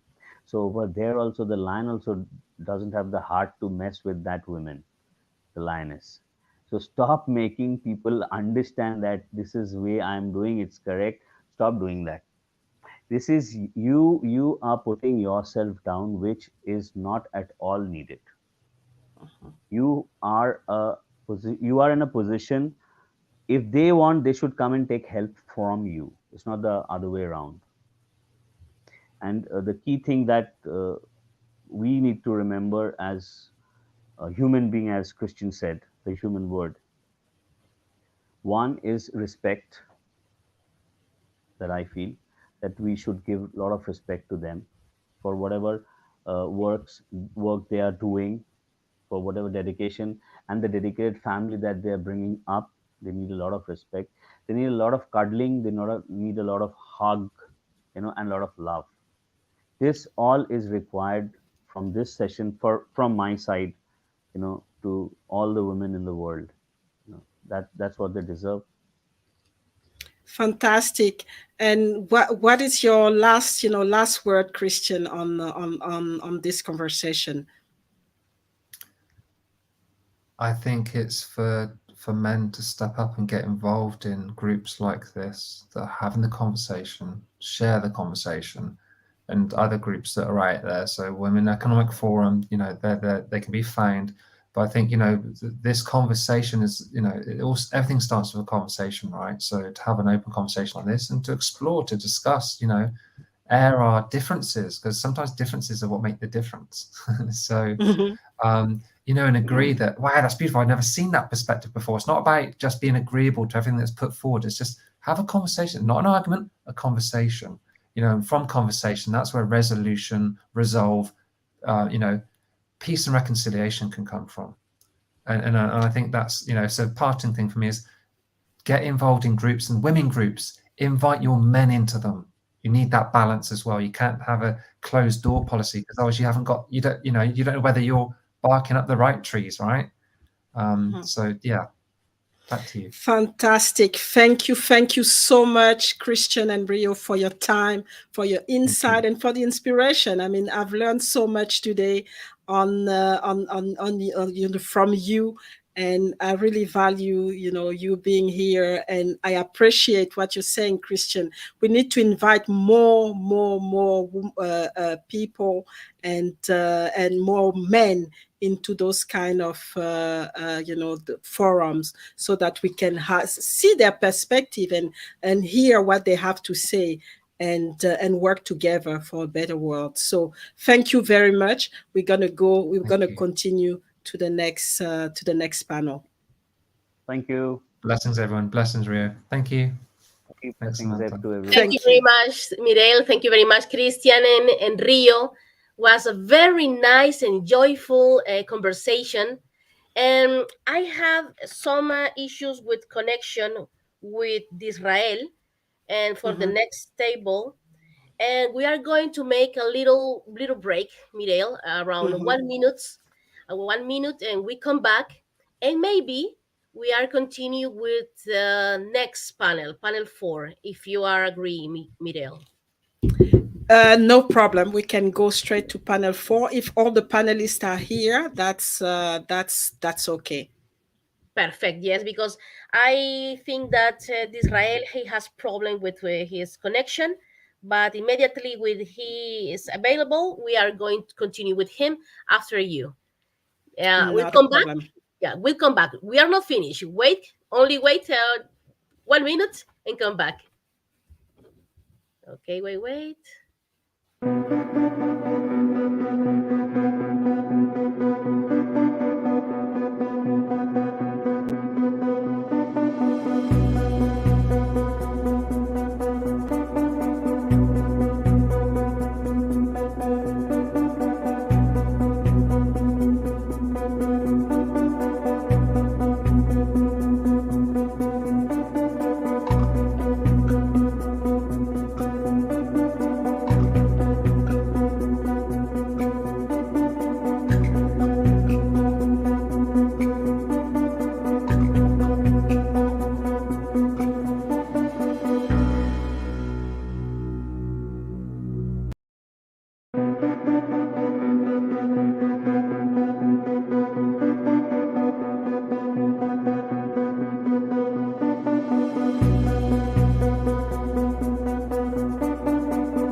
So we are back. We are back with the forum, continuing those interesting, very insightful conversation. So we're gonna have all the panels. I think Jan is already here, and we're gonna have also Ari. I think Ari is there, and Dragan unfortunately informed me that he's not gonna be able to make it. He had an emergency to attend to, so it's gonna be a two men panel participation. So that's and we're going to talk about a very interesting subject. And I think even if we're missing one of the panelists, it's going to be worth, the 45 minutes that we've planned. And we're going to talk about the traditional male model and its impact on gender and violence. And I would like to welcome Ari. Ari, welcome to the forum. It's great to have you. Ari is joining us from India, and we welcome Ari, and I am excited, to hear his perspective on this topic.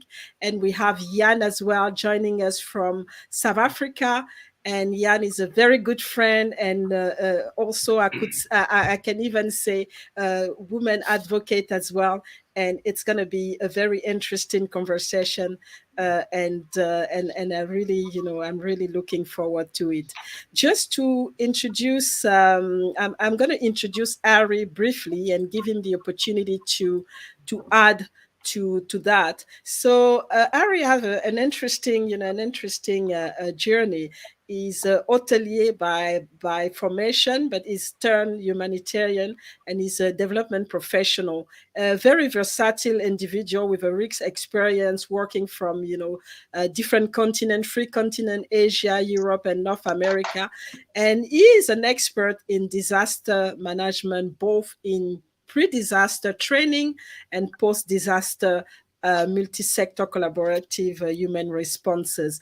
And I'm going to stop here because there's a lot to be said, and I will give, Ari the opportunity to introduce himself, and I'll go to Jan after that.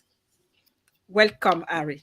Thank you. Thank you so much, Umbrella. Thank you for having me in the show. Much needed topic, and I'm really happy to be part of this. Okay, I started as a hotelier, as Marilla introduced me, and then I did my post-graduation in Europe, in Switzerland. I then moved to Atlanta, US. I was working there, and it was a couple of incidents which made me think that I should shift my career. One, the day I traveled from Zurich to Atlanta was on 9/11, when the Twin Tower attack happened. So I saw how the country responded, and I was also involved in Hurricane Katrina affected Louisiana to revamp. So understanding why it is important to work in disaster management, I then decided to shift. After coming here, I did more focused on hospital management, public health, where it was an intersection of both public health and disaster management, and working in different areas, primarily focused on UNFPA projects and UNICEF projects, which is more on women, pregnant mothers, and children. Working in these areas helped me to understand the vulnerable population, and that too during the time of disasters, and what all should be taken care or to be considered, or to be the components which has to be factored in while coming up with policies and things like that. So most of the projects which I get involved in are in this direction. I also get involved in environment projects, solid waste management, bit of circularity in those areas. Fantastic. Thank you. So Ari, yeah, you do a lot, and I'm really happy that you can share, some of the how your work relate to the gender-based violence. I think it's going to be amazing to share that here with the audience. Welcome, Jan. Welcome to the forum on promoting the new masculinities. And I know you have so much to say, but before we get to the excitement, just want to introduce you shortly, and then give you the opportunity to continue. So Jan Roberts, as I said, is tuning in from South Africa, and is a leadership consultant, value-based specialist, and is all about behavioral analysis and self-care, strategies and personal development. And Jan, I'm going to leave you the floor to continue and let us know, anything that I've missed or anything that is really important for you to share today. Yeah, well, thank you, Mireille, and it's always a pleasure to be in the same room as you, never mind just being part of your panel. So I really appreciate this, NetHuman putting this all on, because I believe it's very important. But just a little background for me. I also come from the engineering background. I was 30 years in the oil industry. Obviously, I started very young. And eventually I quit that, not because I hated it, but because there were more important things for me to do. So I started while I was in the oil industry, I spent 10 months of the year in hotel rooms, and people who don't know that think it's wonderful. 2 weeks, yes. 10 months, not so much. So I was blessed that even at 17 years old, I started my personal development journey. And so half of my luggage used to be books, the old-fashioned way. I was getting into leadership development, personal development, coaching, self-care, and all those kind of things that would improve me, because I firmly believe that, we've heard it all before, be the change you want to see in the world, and that can only happen if you become better. Because the reason I wanted to become better is not to compete with other people, but to become better so I could do more and be more. I've never wanted to compete with other people in any area of my life. Yes, in sports it's a little bit different, but apart from that, so I've had a wonderful journey. I am part of the Maxwell leadership team, and I also am a Les Brown Platinum speaker. I met my wife in Orlando in America. She's South African, and there she's already a very prominent diversity, equity, and inclusion specialist. And so we started working together in all its different forms of people development, and we had a vision, and still have. It's only grown bigger, to impact millions of people around the world. And I think this particular subject as well is very important, because it's been talked about a lot, and we as a people, we certainly need to do an awful lot more for it. So I want to leave it there, but I mean, there is if people can get a hold of me if they want to know more. But I just think it's wonderful that we have this opportunity, and I thank you for entrusting me in your panel. I don't take that lightly. So thank you, Mirai. You are welcome. Powerful. Jan is doing some powerful work with his wife, and it's my power couple. So just wanted to say it here. So as we talk about, the traditional male model and the impact, because we're talking about the violence, the gender violence here.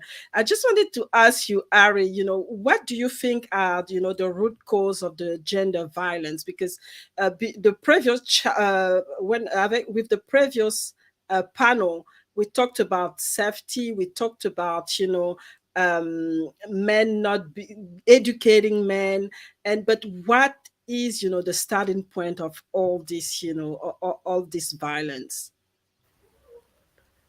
He has troubles, Mireille.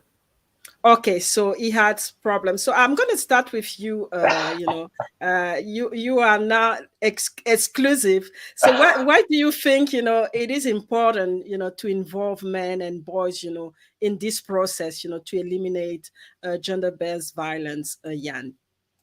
Yes, well, thank you, Mirai, and I mean, all I wanted to say as well. I mean, people who don't know Mirai, if she had to put all the awards she keeps winning in a room, there would be no place for her. But I mean, it's wonderful, yes.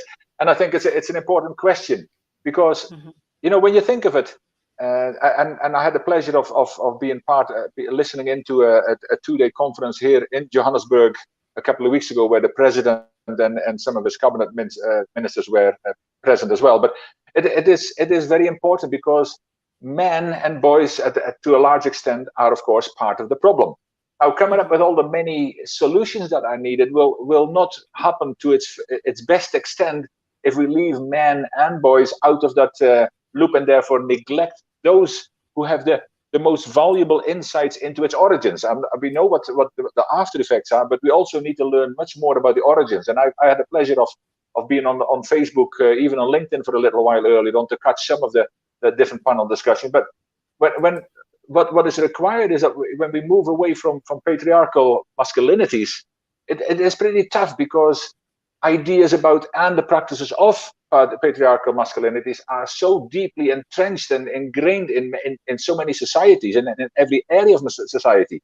So the roles, the behaviors, the attributes, and they're all associated, all those associated with maleness and considered masculine, usually they bring greater status, so social status, economic rewards, and political power.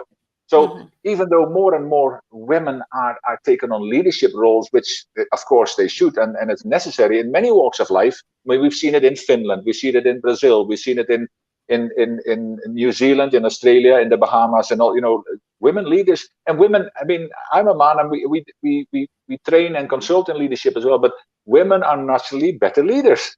And I have no issues in saying that either.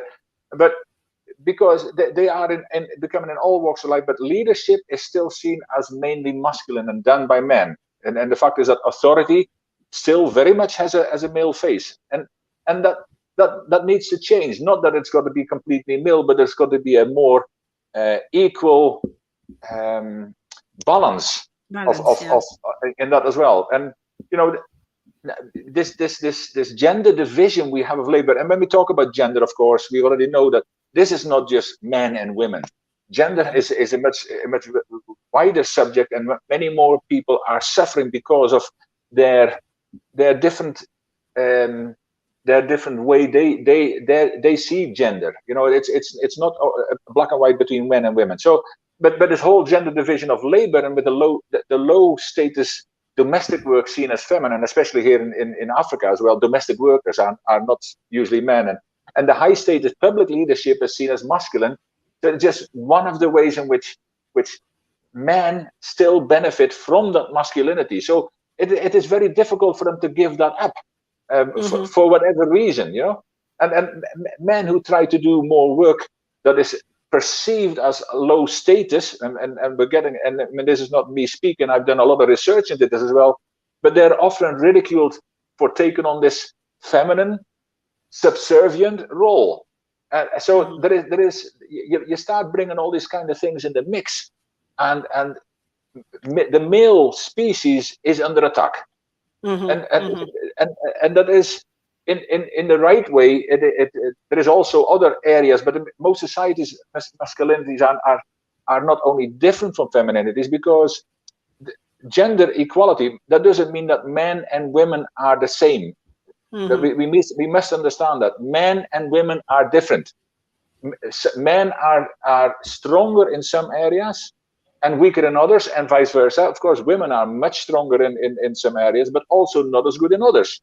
So that's why my wife Artie, during Women's Month some years ago in South Africa, we did a conference, and it was Ladies and Gentlemen Unite, and that's her hashtag as well. And I think that is so important, because yes, we talk about women empowerment, but male empowerment is needed as well, for all of these reasons that are coming out here, hopefully today, in so many ways. But men are basically given more social status, economic rewards, and as I said already, political power as well.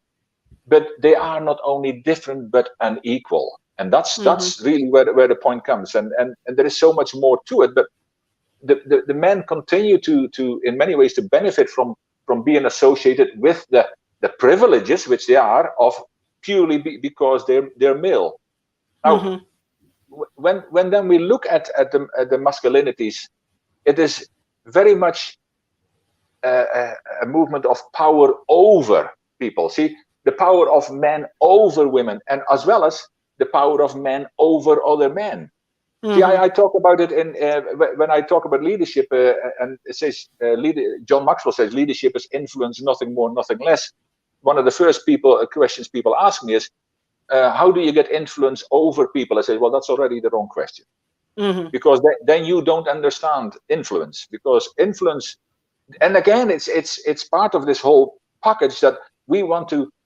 When you want to have influence over people, you become a boss, you become a bully, you become all the things that are wrong in male as well as female leadership. And what I say is, we need to have influence with people. And for that same reason here, we need to have the power with people. So, and the many ways in which girls and women suffer as a direct result of male domination is increasingly well recognized. But also many boys and men suffer. Let's not forget, because we're focusing on a lot on the females and other genders, but also men have got many genders, and we need to incorporate that, because with everything that's happening around the world, we cannot leave one gender, or it's about the male and the female sexuality. It's the everything that we've got now, the LGBTQ, I can't even keep up, LGBTQIA+. And the pluses are people who are supporters of that whole group. And I'm a supporter of everyone, because I believe that, live and let live, and encourage everybody for who they are and respect them. But I mean, when you look at the system where power over other men is abused, I as a little kid I was bullied, so it's one of the areas. Boys who get bullied at school because they're seen as weak, and it wasn't just about seen as weak. I know this. I only got bullied because I was under height and over width, and my weight had something to do with it. So I was as round as I was wide as I was tall. So that happened before I was really a teenager, because at age 12 I got to 6'4", like I am now, and I haven't grown at least not in height since. But then you've got, even looking at the military. But in military, these recruits quite often, you've seen it in films as well, where the violent and humiliating induction rituals, which are in other areas as well, especially because it's still very much a male-dominated military hierarchy. More women come more into it, but I mean, very much so still male dominated. And then you have men who are seen as feminine, and it's not only because they have sex with other men, but also because of the way they dress. The abuse, I've seen it, and no doubt you've seen it as well, Mireille. But the abuse they get, and then another very important area, which I think we're going to address more as we go through this as well, because boys and men who are raped by other men, and that is in settings such as prisons, boarding schools, during conflicts. I mean, the horrific things. Yes, we know when people die, but the horrific conflicts, the horrific things people do to other people. Most of the time we don't want to talk about it. We know it happens, and we don't. And I get we don't need to see it every day, but we need to be aware of the challenges that happen around the world, because at this moment, men are much more likely than women to die as a result of male violence. Now, that's no excuse, by the way. Male violence is never an excuse. Female violence is never an excuse. But that's why, these are some of the things I feel that are so important, why men and boys need to be part of these conversations, part of the solutions. Because anytime you leave one side out of a solution, is it really a solution? It might be a solution that suits one part of the cultures, one part of humanity. But to have that overall understanding, to have that solution that we need so we can all live in peace. I mean, the statistics that came out during this conference here in South Africa as well. And South Africa is high on the list of GBV and all the violence that comes with it. And that's nothing to be proud of, but it's something to realize and say, okay, this is where we are right now. We can't keep looking at the past for what went wrong in the past. We need to start looking into the future, and we are here right now. What can we do going forward? Because as long as in any conflict or any unhappiness, any fear that came from the past, as long as we keep a foot in the past, we will never move fully into the future. And then we're stuck where we are. So I think it's all these kind of things are so important that we take full responsibility for our lives. And I mean, I always say to people, the only person who can help you that we need to be responsible for is the person looking in the mirror every day. And maybe sometimes we need to ask them much better questions of who are we as human beings? And for the men, who are we as men? What role do we have in society? Not only in our leadership or in our business, or in who are we, and what do we need to change about our behaviors?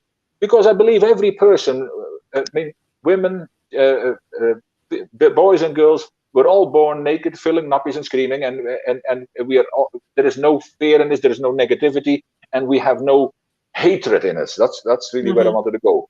But the behaviors we get, and again, we can blame our past for it, but where we are, just the behaviors we have right now, which ones do not suit us and which ones harm others.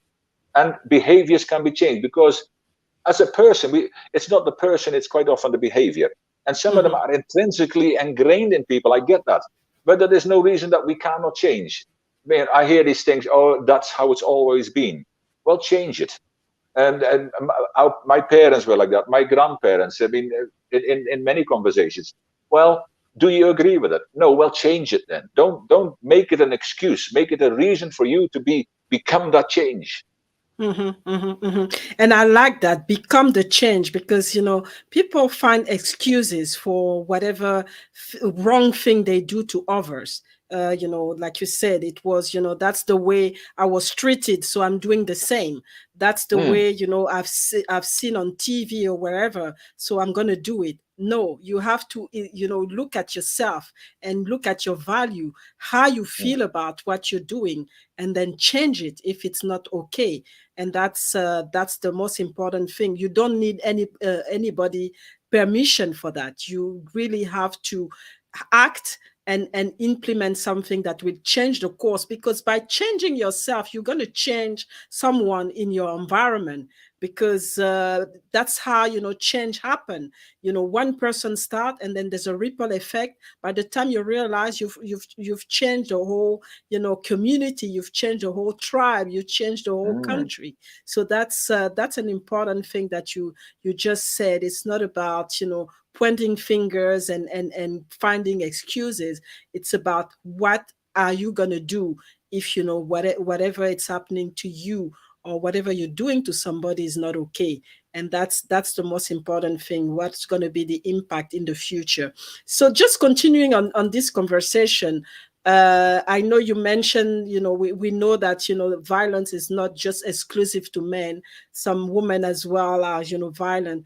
But since we're talking about, gender-based violence, just want to know how you think men should, help, be better allies to the woman, to actually create this balance that you're talking about. And I think one person talked about the rebalancing as well in the previous panel. What do you think they should do, and what kind of strategies I think they can implement to create this change and to rebalance things as far as gender is concerned? Wow, a powerful question, and that's why you're of course the moderator. You come with a powerful question. So yeah, but and I really just what you said there as well. I think it is so important. It is not about finger pointing. It's finding, because as long as we keep pointing fingers, I call it blamestorming. So we blame everybody else for what's wrong, not only around us but also in our lives. And so I think one of the things we always need to do is think about our personal growth. We need to grow through this, because if you just go through this like so many people do, then even the last few years as well, I said to the people, did you actually go through this period of the last 3 years, or did you grow through this? And some of them give me a blank look, and I said, what do you mean? I said, well, it's very simple. Did you do anything in the last few years, especially when you sat at home, you didn't really have work to do or whatever, but did you do anything to develop yourself, learn a new skill, learn a new language, create something, create even maybe your own business, whatever? But many people say, no, well, but they're so busy with the TV and looking what comes through that screen, and then they read the newspapers. I have neither a TV and I've never bought a newspaper for 35 years. My choice, by the way. I don't say don't do it. I recommend you shouldn't read them so often, because at the very basics, there was a guy who called Charlie Tremendous Jones, and I had the pleasure of meeting him a few times. He wrote the book Life is Tremendous, and of course everything was tremendous to him. He's now passed away, but I met him a few times in a gentleman, and he said, first and foremost, and these are the very basics that we need to look at. First and foremost, he said, there is 3 things that will have a huge influence not only on today, but on the rest of your life. And of course, I wanted to know, personal development freak 101. I wanted to know this kind of stuff. But he was going to tell us anyway, of course. But he says, the things you hear, the things you read, and the people you associate with. Now, already putting that into the perspective of GBV and the violence that we have, what are you hearing every day? What are you reading about? And who do you associate with? I think we're going to delve into that a little bit more as well. And also, something very important is for not only women, but men must speak up. Now, I speak my truth, and I get flack for it sometimes, but again, I did a self-care talk last week for the Professional Speakers Association, because I also developed a program for that, because we need to look after ourselves better, first and foremost. We can sit here as much how we want to help other people through GBV and support women and children and abused men and boys, but we cannot do anything if we're ill or if we pass away. It's already the starting point. So and so often and being entrepreneurs and those kind of things, we put all of that in the background because we're too busy doing stuff just now until we get a health scare. And we know the quote, prevention is better than a cure, but then we look for the cure, or maybe we get back to our normal self if we're lucky, and maybe not. But then all of a sudden self-care becomes important. So we need to look after our own health as well. And if we're going to make an impact in this world, which you obviously do in a large scale too, then that is so important. But so I spoke up and I said, I would rather speak up and say something that maybe it's wrong in the end, it's not about being right, it's about bringing a different perspective to the table. But by me speaking up, if I kept silent, and eventually I saw the results of me staying silent and everybody around, of course, then I would be much more upset that something happened that I could have maybe not done something about. Les Brown always says, also my dear friend and mentor, he says, evil prevails when good men, and I added women as well, when good men and women do nothing.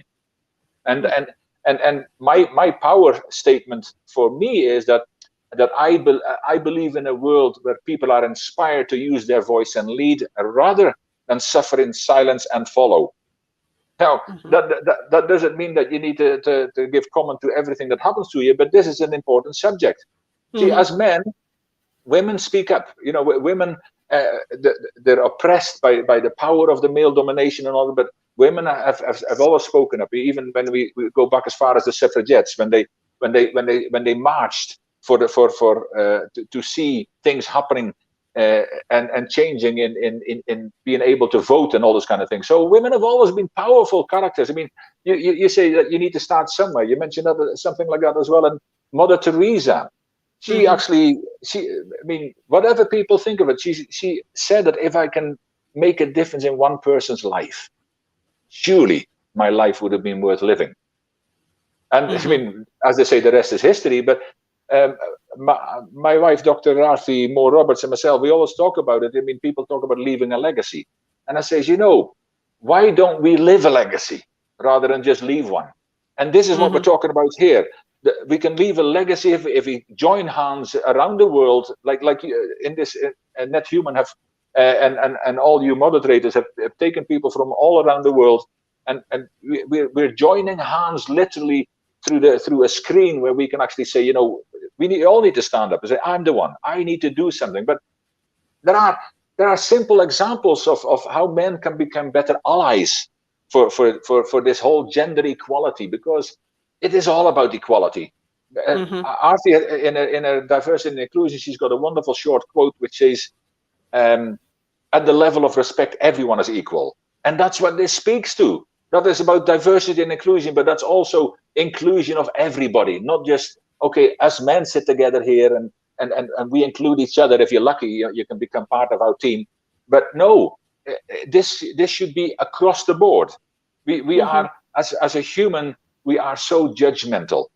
And I think sometimes we need to sweep our own doorstep. There is a few sayings about it, but we need to kind of look in the mirror and say, have I got a right to judge other people? And why am I judging them? And so here we've got things, for example, even in the home, where generally this whole patriarchal and masculinity thing is okay.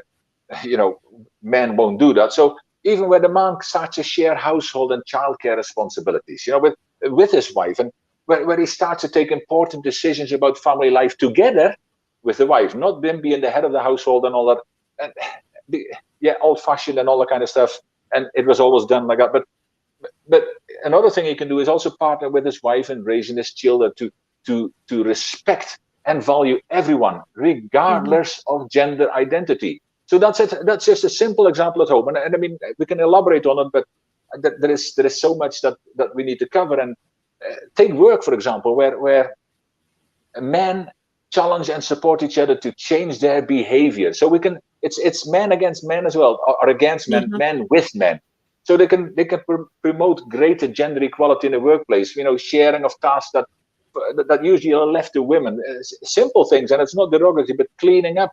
Ensuring equal participation in staff meetings. Fighting for equal pay for doing the same jobs. So we can. It's simple things, and it's not derogatory, but cleaning up. Ensuring equal participation in staff meetings. Fighting for equal participation in staff meetings. Fighting for equal pay for doing the same jobs. So those kind of things at work are some of the simple things can be done.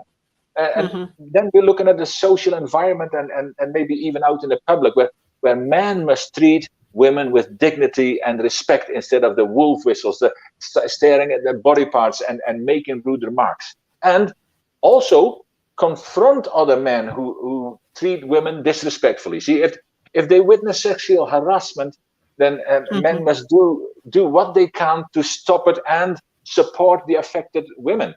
Because there is, the old building sites where the men stand on the scaffolding and a woman walks past, all that kind of stuff. That's not acceptable.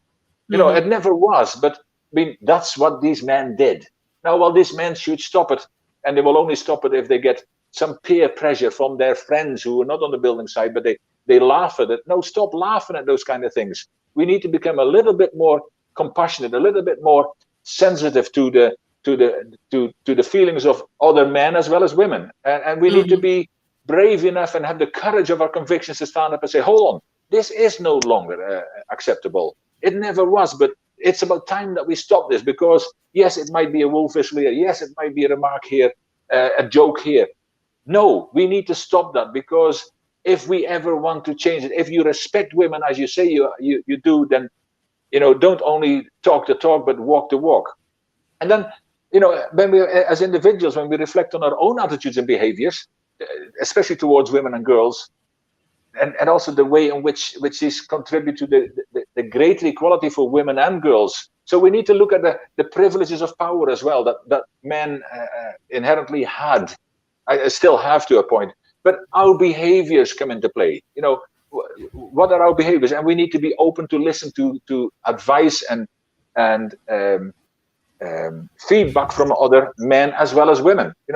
When women say, no, I don't want that, but when other men says, you just spoke very derogatory to this kind of woman. No, don't just laugh it off and all that. Then you need to go back and apologize.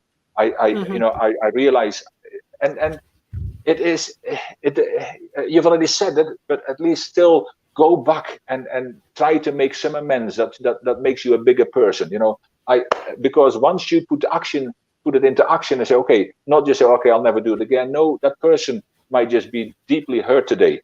And sometimes, there is people, both men, women, boys and girls, who say things that they can never take back. And tomorrow that person might not be there anymore. Tomorrow that person might be in hospital or even worse.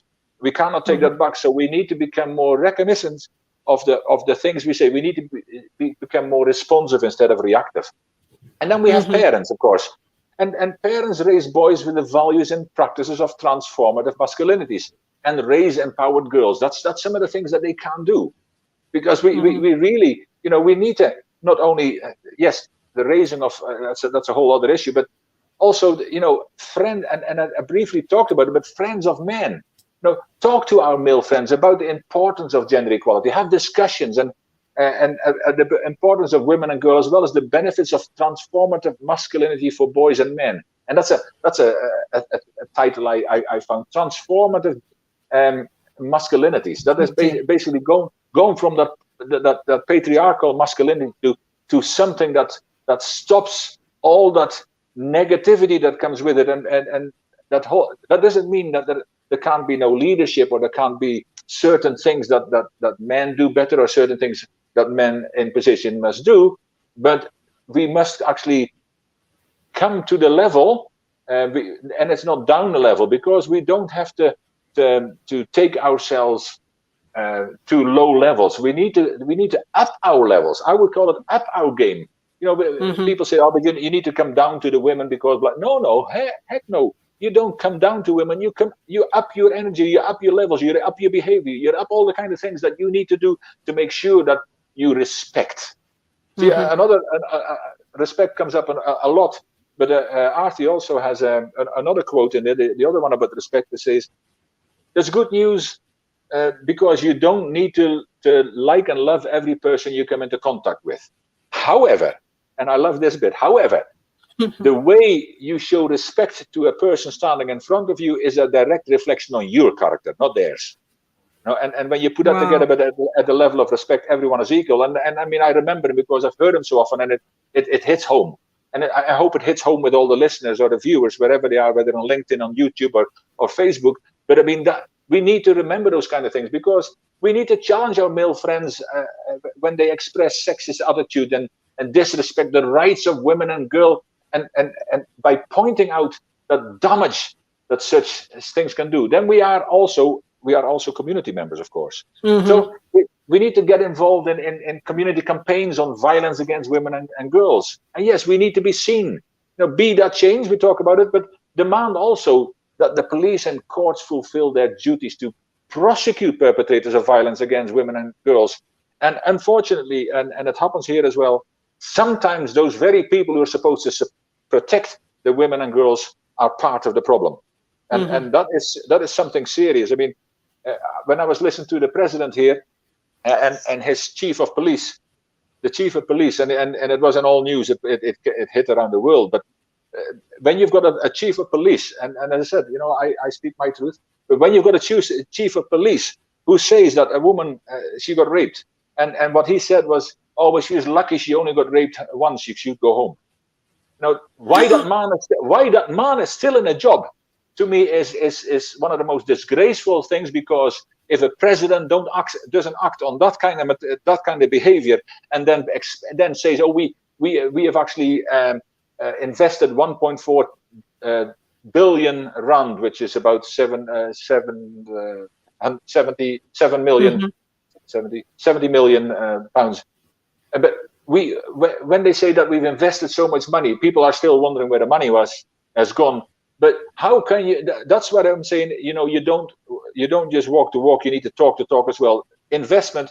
Nobody's seen the investment. They see no benefits of it. We get statistics, but that kind of stuff. And when people attacked that police chief who was there, they put a photo. They took the camera to the president, and the president was laughing, and that also went. So I mean, we say it needs to happen from the top down. I think we've seen it in Gandhi, we've seen it in Martin Luther King, we've seen it in many heroes around the world, and I think in the last 3 years, what we have seen is a lot of heroes at community level. They stood up and they wanted to make a difference. They wanted to help. They wanted to reach out, and where some of our governments weren't seen or whatever else, and that's a whole different story. But we need to make sure that this change is within us. In a values-based leadership program we've got that transforms entire countries, the slogan is transformation begins in me, and that's that's all about be the change. So when we also look at community leaders, they also need to show leadership in promoting the values of transformative masculinities and gender equality. But they need to initiate efforts to change community norms, because a lot of these things happen in communities, and we need to ensure that the practice stops, where violence against women and girls was never an option. It was never allowed. But it doesn't matter how many laws are put into place. If laws did everything, we wouldn't need police. Sure, but laws are words.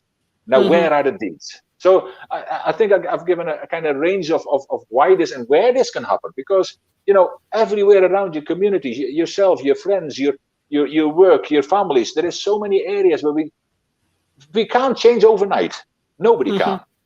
But it's small changes on a daily basis build up, and the compound effect of that will be huge. When we all decide, what are you going to do today to make a small change in your behavior, in the way you disrespect other people, never mind just women, when the way you disrespect, in the negativity you add to this world, in the lack of positive attitude that you, what are you going to do today? And I talk about it in self-care as well. It's not doing everything every day. It's starting to do something today. And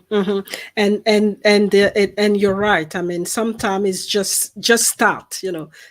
Do something, and then the rest will follow.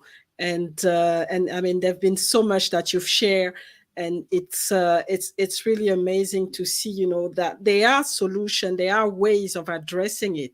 But it's just that people have, they don't have, the will to do it. And then when you're talking about the chief of the police, they don't have the will to do anything. And that's quite troubling, because it is, a big problem right now. And if, somebody who has this type of responsibility and leadership is not interested, then it becomes a real problem for the rest of the community. And since we're talking about, yes, we're talking about men, what they should do, what they should, everything that is possible. Yes, there's a lot for them to be done. But at the end of the day, when you think, we women, we give life to those men. We give, we are the one, carrying those babies, raising those babies, those sons. So why are we not able to, manage them in a way that, they don't go out and become perpetrators? Yeah, I mean, that's another powerful question, and a great question, because the question should be on everybody's lips. Why don't men change? Why don't they make that happen? Because let's face it, why should they change? Is maybe also a good question for people. And when I look into that, it says, why they should change? It's not fairly, but very obvious, really, for most people who even think a little. Because with more than 50% of women in SA being subjected to grievous bodily harm, and many women and children murdered on a monthly basis. Now, and that's just here in South Africa, and I think it becomes clear that this simply cannot go on. There is talk of men needing to move from that patriarchal to the transformative masculinities, and patriarchal masculinities are simply based on the idea that being masculine is superior to being feminine, and that men are privileged simply by being associated with the masculine, which is absolutely crazy. And you're talking into entitlement as well, and I get it. I mean, for example, when a government is corrupt, why should they actually get rid of the corruption? Because they get it, and the next people come in and do exactly the same. So even that kind of entitlement is there. When everybody has their friends around them to do everything what they want, and that includes gender-based violence. If there is men who still brag about the things they did to women, really, that needs violence. It's not okay. I mean, violence is never okay. But I mean that people should walk away. Remember, the things you hear, the things you read, the people you associate with, that's the kind of people you should disassociate yourself with. That's the things you don't want to hear, and that's the things you don't want to read about. So to help explain, this also helps explain why the position of political and economic and social leadership, and why they are still dominated by men. Because it's an all boys club and entitlement and all this whole male thing. But what really are transformative masculinities? I've mentioned it a little bit, but it is certainly not about men making sure that women are safe, although they need to. And it's not about men just being friendly towards women. What this really is about men supporting women's struggles and for gender equality. That's one of the parts. And also it's about men living the values of equality, respect, and dignity for people of all gender identities, not just women, but all genders. And that is where we need to transform into, because yes, it goes without saying that men should ensure that women are safe. And those kind of things, but those two are really so powerful. And when we look at gender, at this kind of thing, we also need to look at and understand gender socialization to understand all of this, because that is a term that is used to refer to the processes by which children and young people are taught and come into to learn about the roles, behaviors, and attributes that their society associates with maleness and femaleness respectively. And that is something that is very interesting, because in most society this actually starts from a very early age, with children being taught about gender differences in the way that their parents dress them and what their parents expect of them. And in many cultures, boys learn from an early age that they are not supposed to cry, because hey, grown men don't cry, and crying is for girls. And it is still very common that girls are expected to help in the household work, while boys certainly don't have to. So, and about dressing girls and boys, I'm not talking about what's going on today in the world, that we have unisex toilets for little kids and adults alike. We have got boys and girls are not allowed to be addressed as boys and girls in what they can decide at 4-year-old. I will never buy into that, and I think it's the biggest load of nonsense. But that's me speaking. but we need to respect them for who they are when they are born. And if at some point they decide that that doesn't fit them, usually when they're maybe in teenagers or older, then respect them for it, but don't make up their mind for them at an early age. But this socialization is all about the roles and the behaviors and the attributes associated with masculinity and or maleness, as well as femininity and femaleness. But as I said, it happens at a very early age. And what society considers appropriate for boys and girls, and in most society, these masculine traits are associated with greater social status, economic rewards, and political power.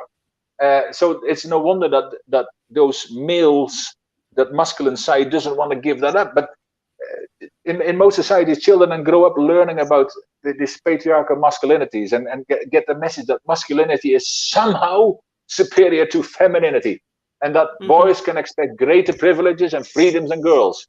Boys and young men may also so often witness the harms that girls and women suffer because of all of this.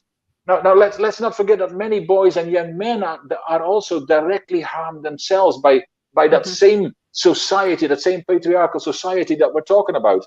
And it's easy when we talk about gender-based violence to listen to that, but also what I listened to an interview by Piers Morgan and Jordan Peterson. I mean, I love what the guy says, but there was something that he brought to the table only this week, and it's amazing when you look for stuff to kind of get some background research.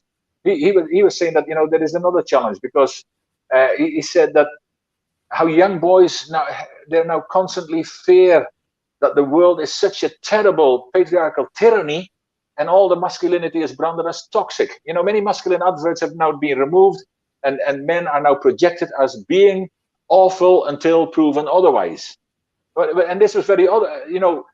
We need to bring these things into the melting pot as well, because that is also something that seriously affects and disturbs young men and boys now.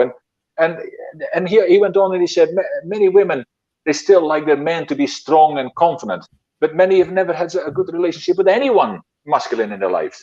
So, and in some way, it actually frightens them, because what sometimes happens is there is a huge difference between men who are narcissistic, the power and compulsion, and have demonstrates as compared to those who are confident and competent. That's the kind of men wanted, not the narcissistic ones. And sometimes it's very difficult to recognize those differences. And when he talked about it, I thought that was very interesting. But what can men do to make change happen? And really, it's all about social change, which also depends very much on the people taking action in their own lives. Be the change. We've already talked about it, and make that change a reality to be that change you want to see. So how then can men become part of the solution rather than remain part of the problem? Because in anything in life, you either become part of the solution or you become part of the problem. And being quiet, staying silent, is also part of being part of the problem. And we don't want to admit that. And yes, I know even men have a lot of fears, because if they open up against these big men that think they're butch, and they tell them that they beat up women and they're disrespectful, and for us to say something now, then we're going to be next. I know that happens, but I mean, when we do nothing changes. In fact, I would go even further. When we do nothing, things become worse.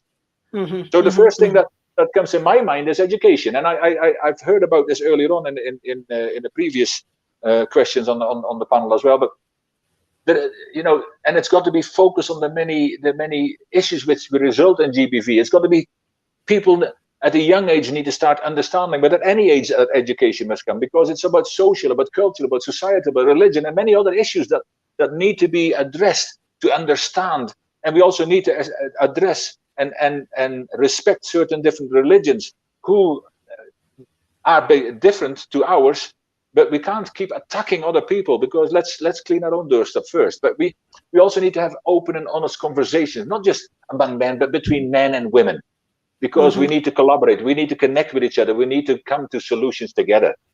And women also, I mean, I know they talk up, but it's very difficult sometimes. But I mean, I think they're so powerful, and to have the courage of the conviction that they stand up regardless what happens. But It's got to also be a foundation of basic human values built. I mean, as I mentioned earlier, we facilitate this on a regular basis, and it's called values-based leadership. But society leadership is failing because of a lack of values. Now, values are basic, and we're talking about basic human values like respect, integrity, restraint, forgiveness, hope, connection, developing people. All those simple things that we should all know about and all start to implement in our lives. Forgiveness and restraint and boundaries. Those are just three values that really speak into this. And we also not only need to forgive other people, but we also need to forgive ourselves if we want to move forward. Because this kind of stuff is like poison that we want to other people to hurt, and we're drinking our own poison. It's destructive. So we definitely need to look within. Because if you don't go within, you will definitely go without. And there's I can do a whole story about, but I mean, that's one of the things. Then with our intimate partners, we have to have open conversations and open communication and start to listen to each other more. The biggest value, it's also a value, the biggest value which we come across all the time is that we all overestimate our listening skill and underestimate everybody else's, including in our own household. Then with children, we need to become role models for our boys and young men. Gender equitable men can be powerful role models for the boys and other men in their community, for example. And so it's important that we teach the men and the boys early, and we teach them often that there is no place for violence in any relationships. Fantastic. So I think we have exhausted our time. I see your passion, and I really thank you, Jan, for all this insight. It has been amazing, and I hope the audience have been able to actually analyze and really take it on and bring it back in their own community, in their own house, to ponder about all of this. And I'm talking about women, and I'm talking also about men, really looking at all the options that you've shared today, and everything that you shared with us today. So thank you so much for taking the time and for really bringing all this knowledge to the community, to our group, because I think this forum is really important. Like you said, it's important that women and men come together and start to look at what's not working and bring solutions and take action. And that's really what I'm asking the audience and whoever is listening. Next step is taking action on what was shared today with Jan. So thank you very much, and enjoy the rest of your day. Yes, and I also want to thank you for giving us that opportunity, and I want to thank NetHuman for giving us all that opportunity to bring this very important subject out into the open. Because the more we can, it's not only about discussions. You just said, when we walk away from here, it's not, oh well, that was nice. No, what action are we going to take for ourselves and in our communities to make a difference, to make sure that this is getting eradicated around the world? Fantastic. Amazing conversation, Mireille and Jan. And I keep with the people must take action in own life. Are you part of the solution, or are you part of the problem? Very good and powerful speech, Jan. Yes, we are really, we must to learn a lot. Education here is the key. And our next panelist, our next guest is Disrael, but I think that Disrael, he has problem to connect with us.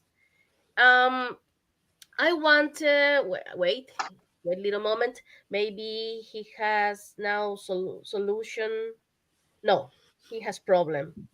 Sorry, really sorry, because he is Israeli. He wait to us since the beginning, and I apologize if maybe if you wait a little bit time, but it's, and every intervention was very nice to listen, and I'm sure that everyone could learn toward today.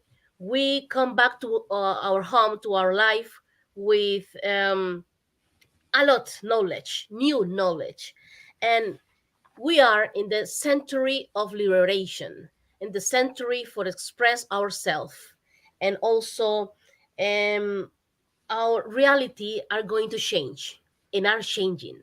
And this is like a snowball. You cannot stop.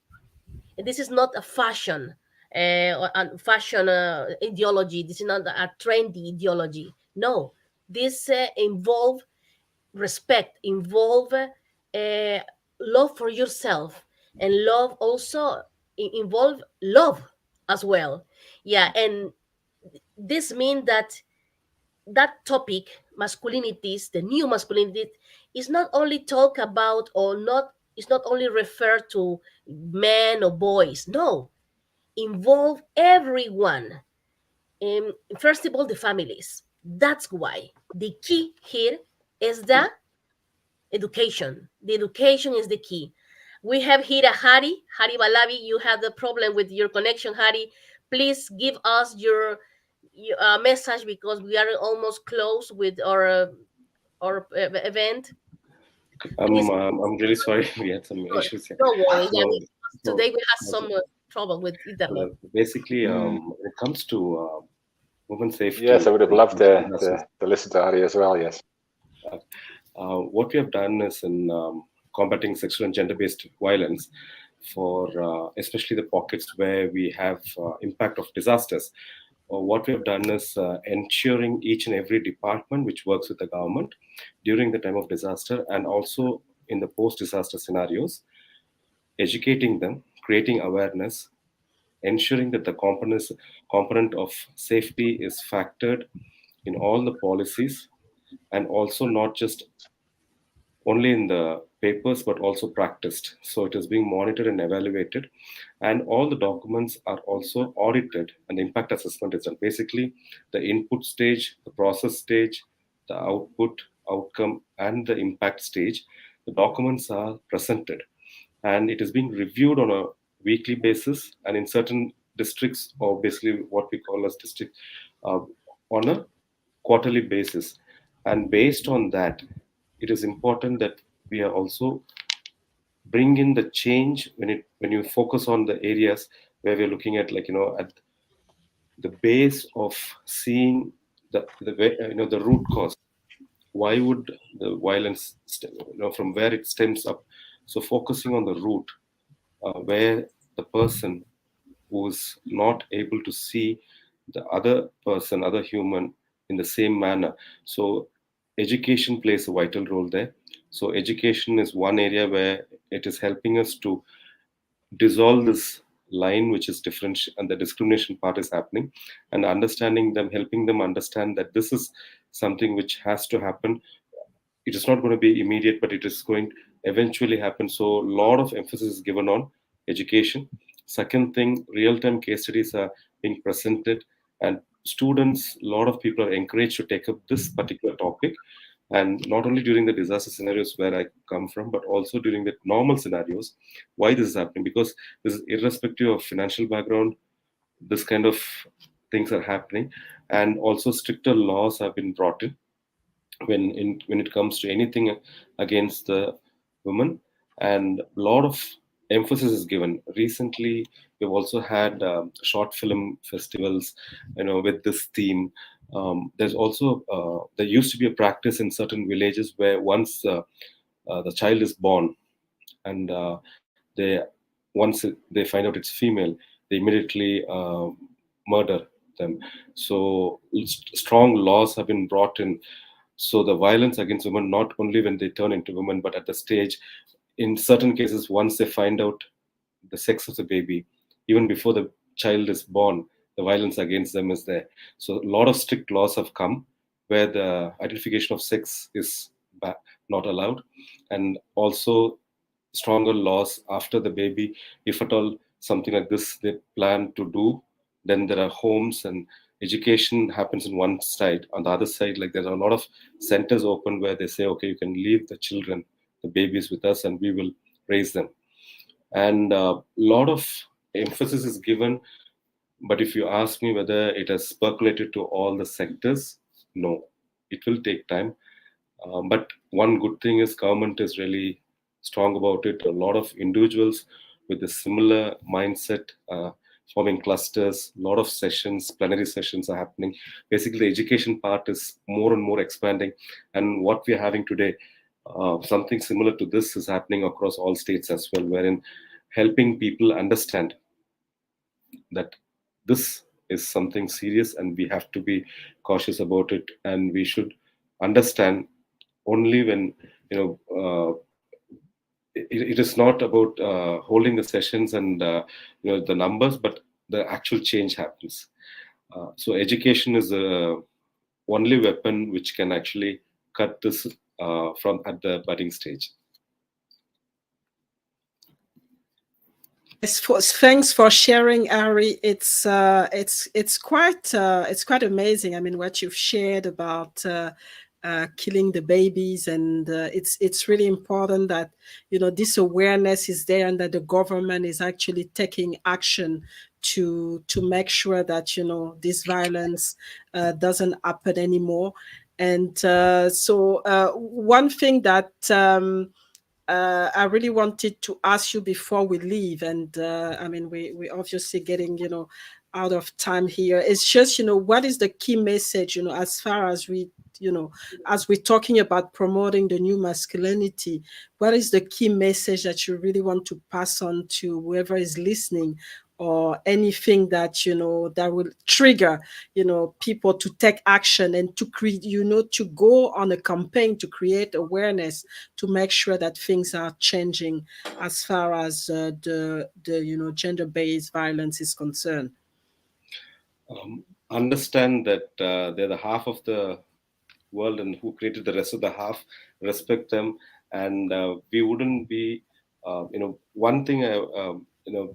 Masculinity or strength is how we treat the fellow human. And when it comes to women who have helped, in a lot of areas, in even the literature which we have, I come from a place called Tamil Nadu, the southern part of India.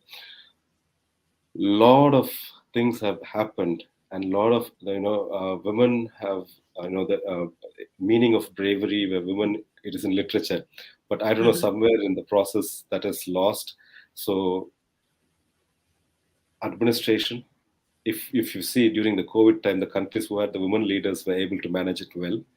If you see in the city where I come from, where we had other country, like the prime ministers and chief ministers who had the best period when the leaders were women. So not that men are not able to, but then that you can say as a golden era, and understanding that, valuing them, and the pure strength, or when you say talk about strength or masculinity, it is how well you equally see them and grow together. And it's important, this growth, and I think we had from the panel number 2, we talked a lot about respecting women, and making sure that if a woman is happy in the house, everybody is happy in the house, and things happen, and really shifting this power, that this power gap that is existing, going more toward men, shifting it more to create a balance where everybody has it as a place, and where women can actually, just like you said, show the power that they have, and show that they can bring everybody together, because that's what it's all about. We're all human, and I really like what Christian was saying. Humaning is important, and that's the only way for us to be able to eradicate any of the violence that we see right now. Just understanding that we are human first, before being man, woman, or whatever gender we're talking about now. But the understanding we are human, and as human, we have to work together to create a better world for all of us. So thank you very much, Ari, for your participation. We have beaten the technology thing, so it's really a great pleasure to have had the opportunity to have your perspective on the subject. I'm really happy to be part of this, because always I felt like, even at the workplace where I'm currently engaged in, we have more than 55% women. They're the fabric that knits the entire workforce as a family. So thank you for having me. You're welcome. Thank you. I'm the one thanking you. Thanks. Thank you, Hari. Thank you, Mireille. We are going to continue with our next guest as Israel. How are you, Israel? We have little some trouble connections, but now it's okay. Um, I cannot listen you. Your microphone is off. Yeah, now Yeah, it's okay. yeah. Yes, I'm having some connection challenges out here. That's why I couldn't get on time as well. So have not to cause any inconvenience. Okay, no worries. Yeah, Always warm welcome. yeah, And now we are talking about how to dismantle male violence. And we yes. have here with us Israel Bakale Bonoko. He is Hmm. engineer, rotating equipment engineer, and Yeah. he is CEO, founder of Asta Academy. He is Hmm. graduated from the National University of Equatorial Guinea. He participated in various scholarship competition, and in 2015 he graduated from the Nanjing University of Aeronautics and Astronautics, specializing in mechanical and automation engineering with duration of 4 years of career. And Yes. on July 26, 2019, Israel graduated with excellent graduates in his specialty. The same year, he returned to his country, and he decided to share his knowledge. And in this time, in 2021, he made the decision to create a science and technology academy where the Yeah. children and adolescents can explore and transform their abilities and potential, thus implementing a gap between the theoretical classes of the educational system with supplementary classes of practical science. Yes, and Yes. in Resonoridad, we already know about Asta Academy because every Saturday we Hmm. have the pleasure to give the opportunity to children in Latin America to learn about robotica, about robots. Yes, Yeah. warm welcome again, Israel, and we are going to start with our question. How are you? Thank you very much. I'm doing well. Thank you very much. Although I have Perfect. these connection challenges, but I'm very happy to be here and be part of this amazing forum about masculinity. And also congratulations because your academy, Asta, Hmm. um, is make a great job, social job, social Hmm. contribution, because empowerment children, empowerment girls, and you Hmm. have in your academy very good teachers with passion Yes. for teach, and human teacher also, because the humanity in a teacher is very important, and you already have Yes. in your academy. Congratulations Yes. and thank you. Thank you very much. Welcome. Yes. Okay, we are going to start, Israel, with our first question. This is very interesting, and I want to know, how would the index of violence in relation to women be analyzed Hmm. if it is dismantled? Hmm.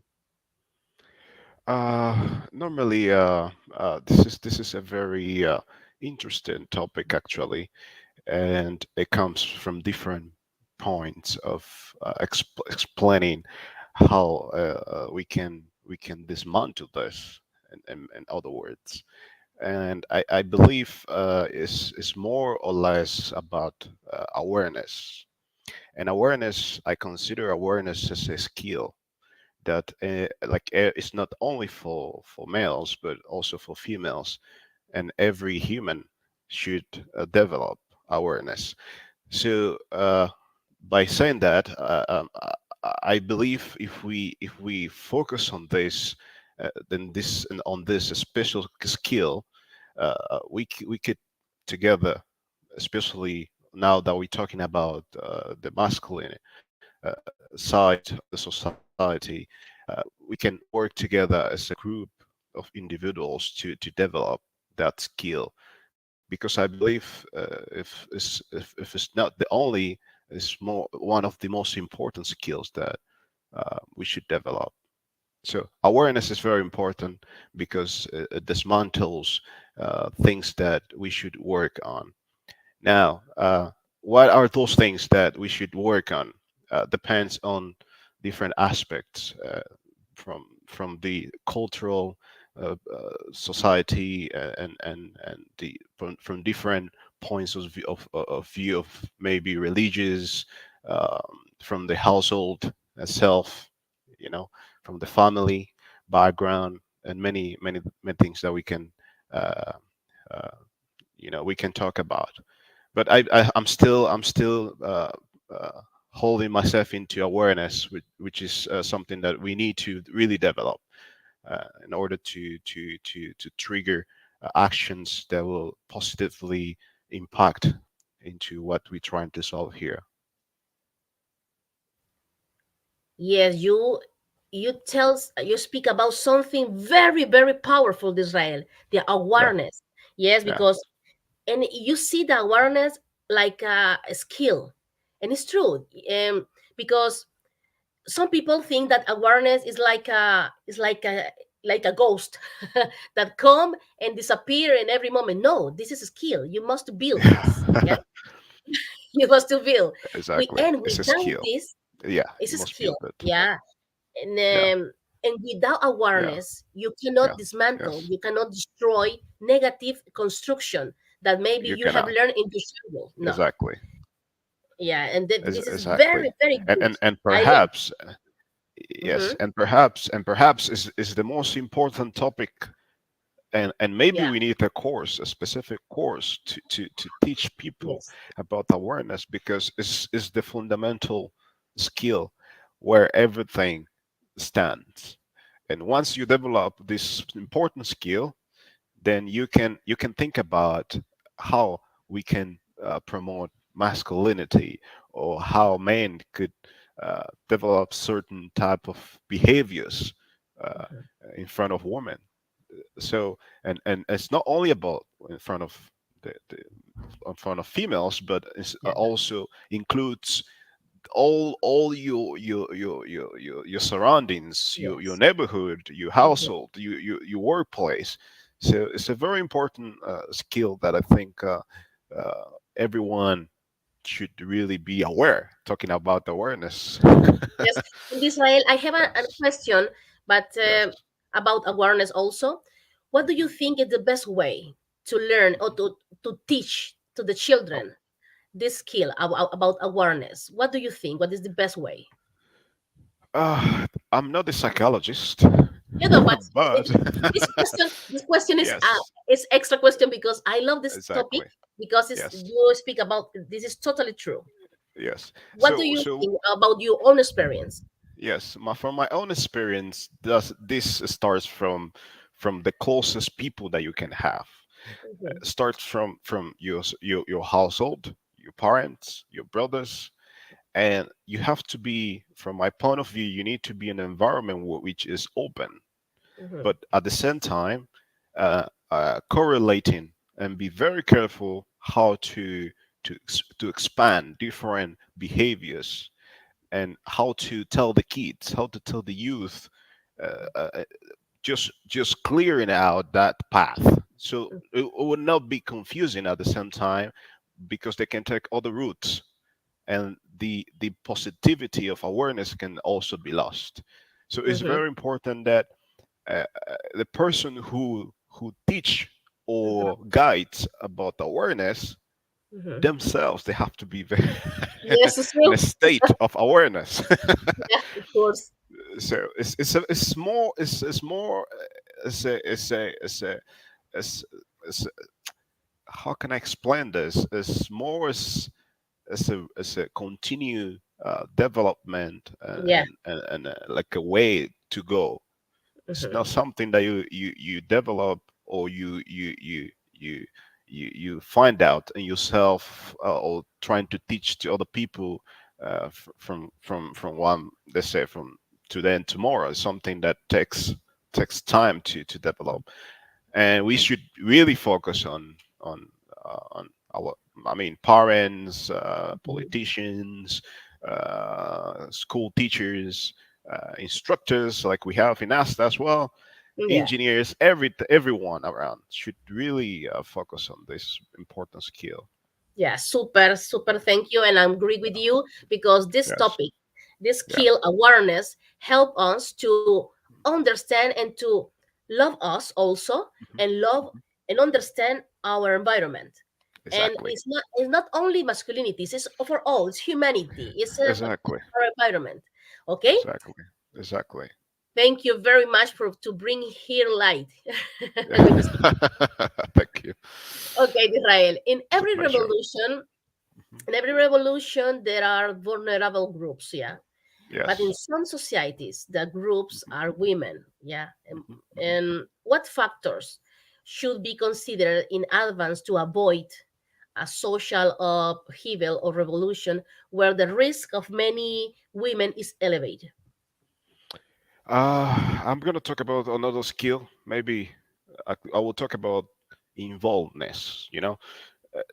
Someone that feels to be part of something or to be involved in something makes a big difference. So I believe in order to avoid this a revolution among humans, including men and women, we need to have a certain level of involvedness, which means men and women can really work if they put their minds together. They can really work together very well, more than a group of males doing certain things or a group of women that can do certain things. So it's very important that uh, uh, um, I will call it another skill is I'm still mentioning that our societies should really be uh, considering this important factor, because without this revolutions is based on differences. So if you don't want to have differences in your society, in your company, in your workplace, in anything you can do, even in your household, you need to create an environment where people could work together as a team to solve a certain problem. Because from the first point that the vision is created, we have revolution. So we need to avoid division in order to have revolution. Yes. Sure, and the involves is very important because the indifference is the Mm, first step to get or difference. to gain social troubles, social problems. The indifference. Exactly. We must Yes. involve. We must. Mm, This is the first responsibility, mm, like as a citizen of a yeah. community. Yeah, Yes. involves. Yes. Yeah, take a part. Involvement. Yes. Yeah. They're part of something. Yeah, take Exactly. part. Take part, not only see, and it's not for me. It's not my Yes. problem. Yeah, Yes. very Yes. good. Very And important. very super, this is very important, Israel. And there are factors that or conditions Hmm. that generate more violence. Yeah. Hmm. Female violence Hmm. caused by male group is Hmm. generate under what conditions? Social, politicians, religious, cultural, etc. Again, involves all these aspects that you have mentioned. Hmm. Involves. Why? Because as you can see, I'm not a religious person, but I believe in God. Yeah, But me too. you might see in different uh, religious groups where men are the pastors or men are the ones who leading the church. Men are the ones who actually take care of everything, Mhm. and the woman is just like a something to expose to the person, the group that has the non-activity or be part of something important. Mhm. So, and you will see also, talking about and on the political level as well, where you have less women uh, Mhm.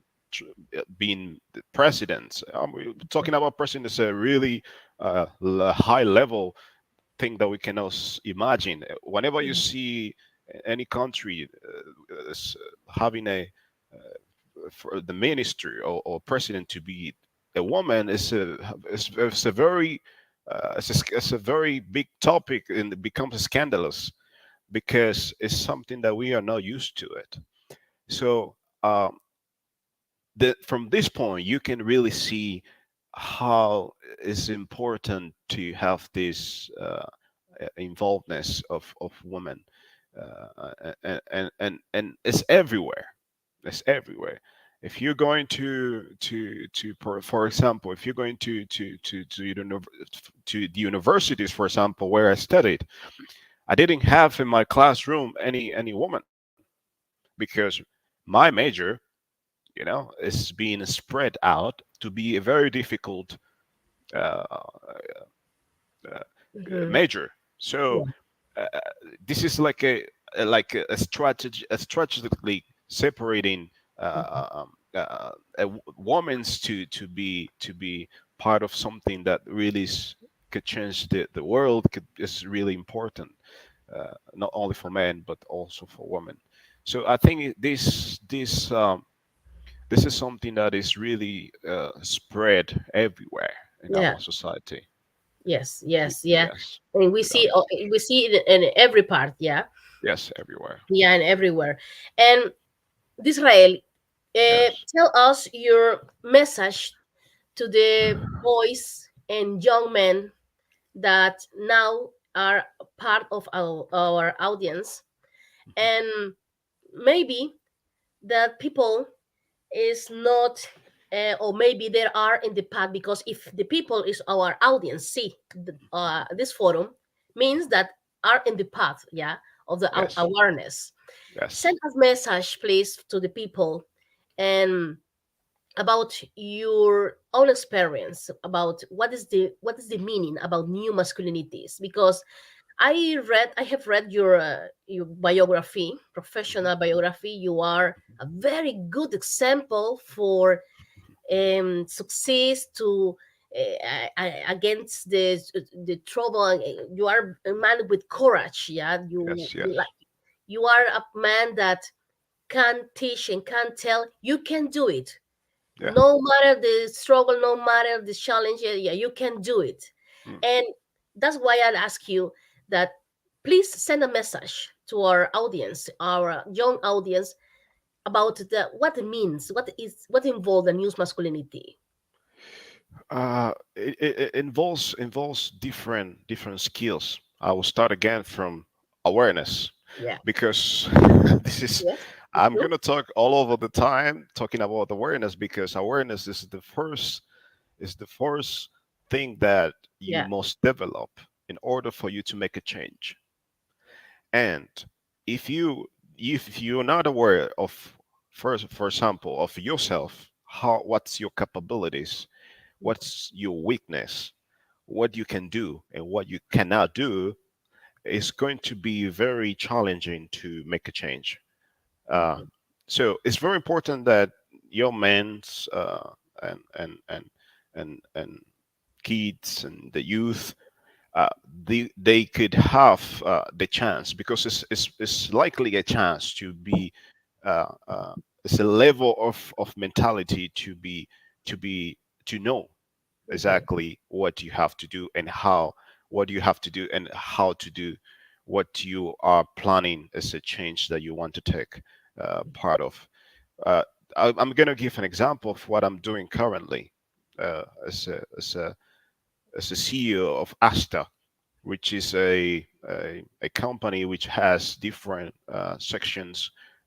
One of them is the academy, Mhm. and it wasn't easy at the beginning, Mhm. but I was pretty much convinced that with all the skills that I have, it was very important for me to encourage new uh, Mhm. to the youth around my society, because this is something very new around my city, my country, and by uh, being this example to the youth would definitely make changes. So my advice is people not they should not the youth the kids, the male, this should not be uh,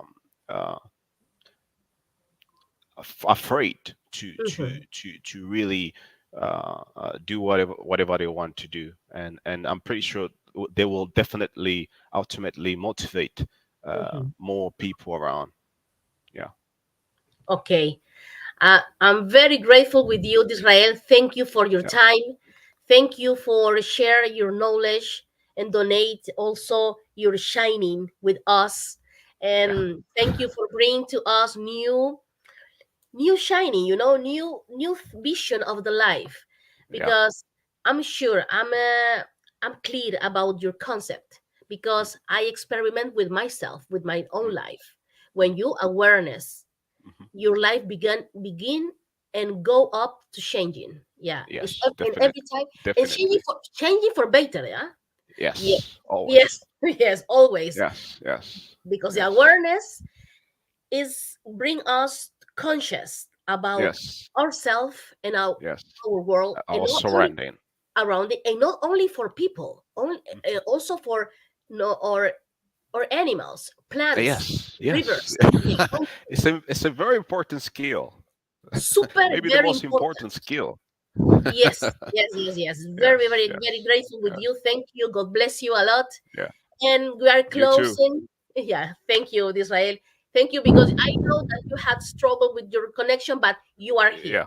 and you are Yes. with this. You This is a very good proof that you are a very good sample to fight against the trouble and always Mhm. find you get the your goal. Yeah. Yeah. Okay. Thank Yeah. you, and we are closed our event. We are Very much very appreciated. Yeah. okay. 1 minute, Israel, Mhm, for you say your goodbye to the our audience. mhm. So yes, I have nothing to add more. It's just the important message: awareness. Find ways to develop this important skill in your life, and I think you'll definitely ultimately have really nice results that you yourself will be surprised about. So yeah, it's basically that. Thank you very much for having me here.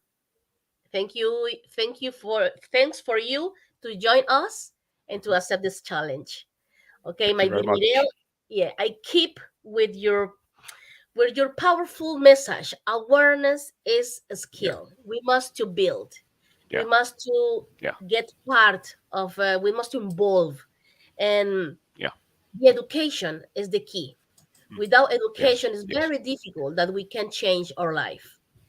This was a yeah, very nice event, exactly. Mirel. Yeah, yeah, it was really enlightening, and it's refreshing to see that the men are actually bringing some solution to that we didn't have, as a community, as a woman community. So we are really grateful for all that been shared today. We've heard about rebalancing, which is one key thing to solve the problem of, and try to eliminate violence against women. We talked about education, which is a key point as well. We talk about awareness. We talk about, communication, being able to communicate and taking action, because I think there's been a lot of debate, there's been a lot of things shared on different platforms, but the action thing is sometimes missing. So I will encourage the audience, whoever have been able to listen to those powerful men today, to actually take on all the lesson, all the learning, but don't leave it, at your doorstep. Share it, Exactly, but also take action. We need to share this exactly. message. We need to have more platform like that, because as Christian was saying on panel number 2, we are human first, and it's important that we understand that the gender is just something that is additional, but we are human first, and we have to be each other keeper, and make sure that we travel together, whether we are men or women, just to make this world a better place. So I was really, really excited, and I learned so much today. It's just amazing. Thank you very Thank you much very for that much. message. Thank you very much for your participation. And we are going to see in Yeah. with the next year. And sure, in our organization, we are doing more events like this because we need to share more this message. Yeah, and we must to educate our children because there begin the new generation. And this topic is not trendy. Is going grow up every time. This is like a snowball, not stop. Thank Yeah. you. Thank you to all. Thank you, Mirel. Thank you. Thank you, my dear. Thank you very Thank much. you. Thank you very much. And Thank you, see you. Israel. Thank you, Israel. And thank you. And I see you in the next year. Yes, and Yeah. in our third forum about Okay. the new masculinities. Thank you Thanks to very all. much. Thank Thank you. you. Bye. Bye. Have a nice day. You too.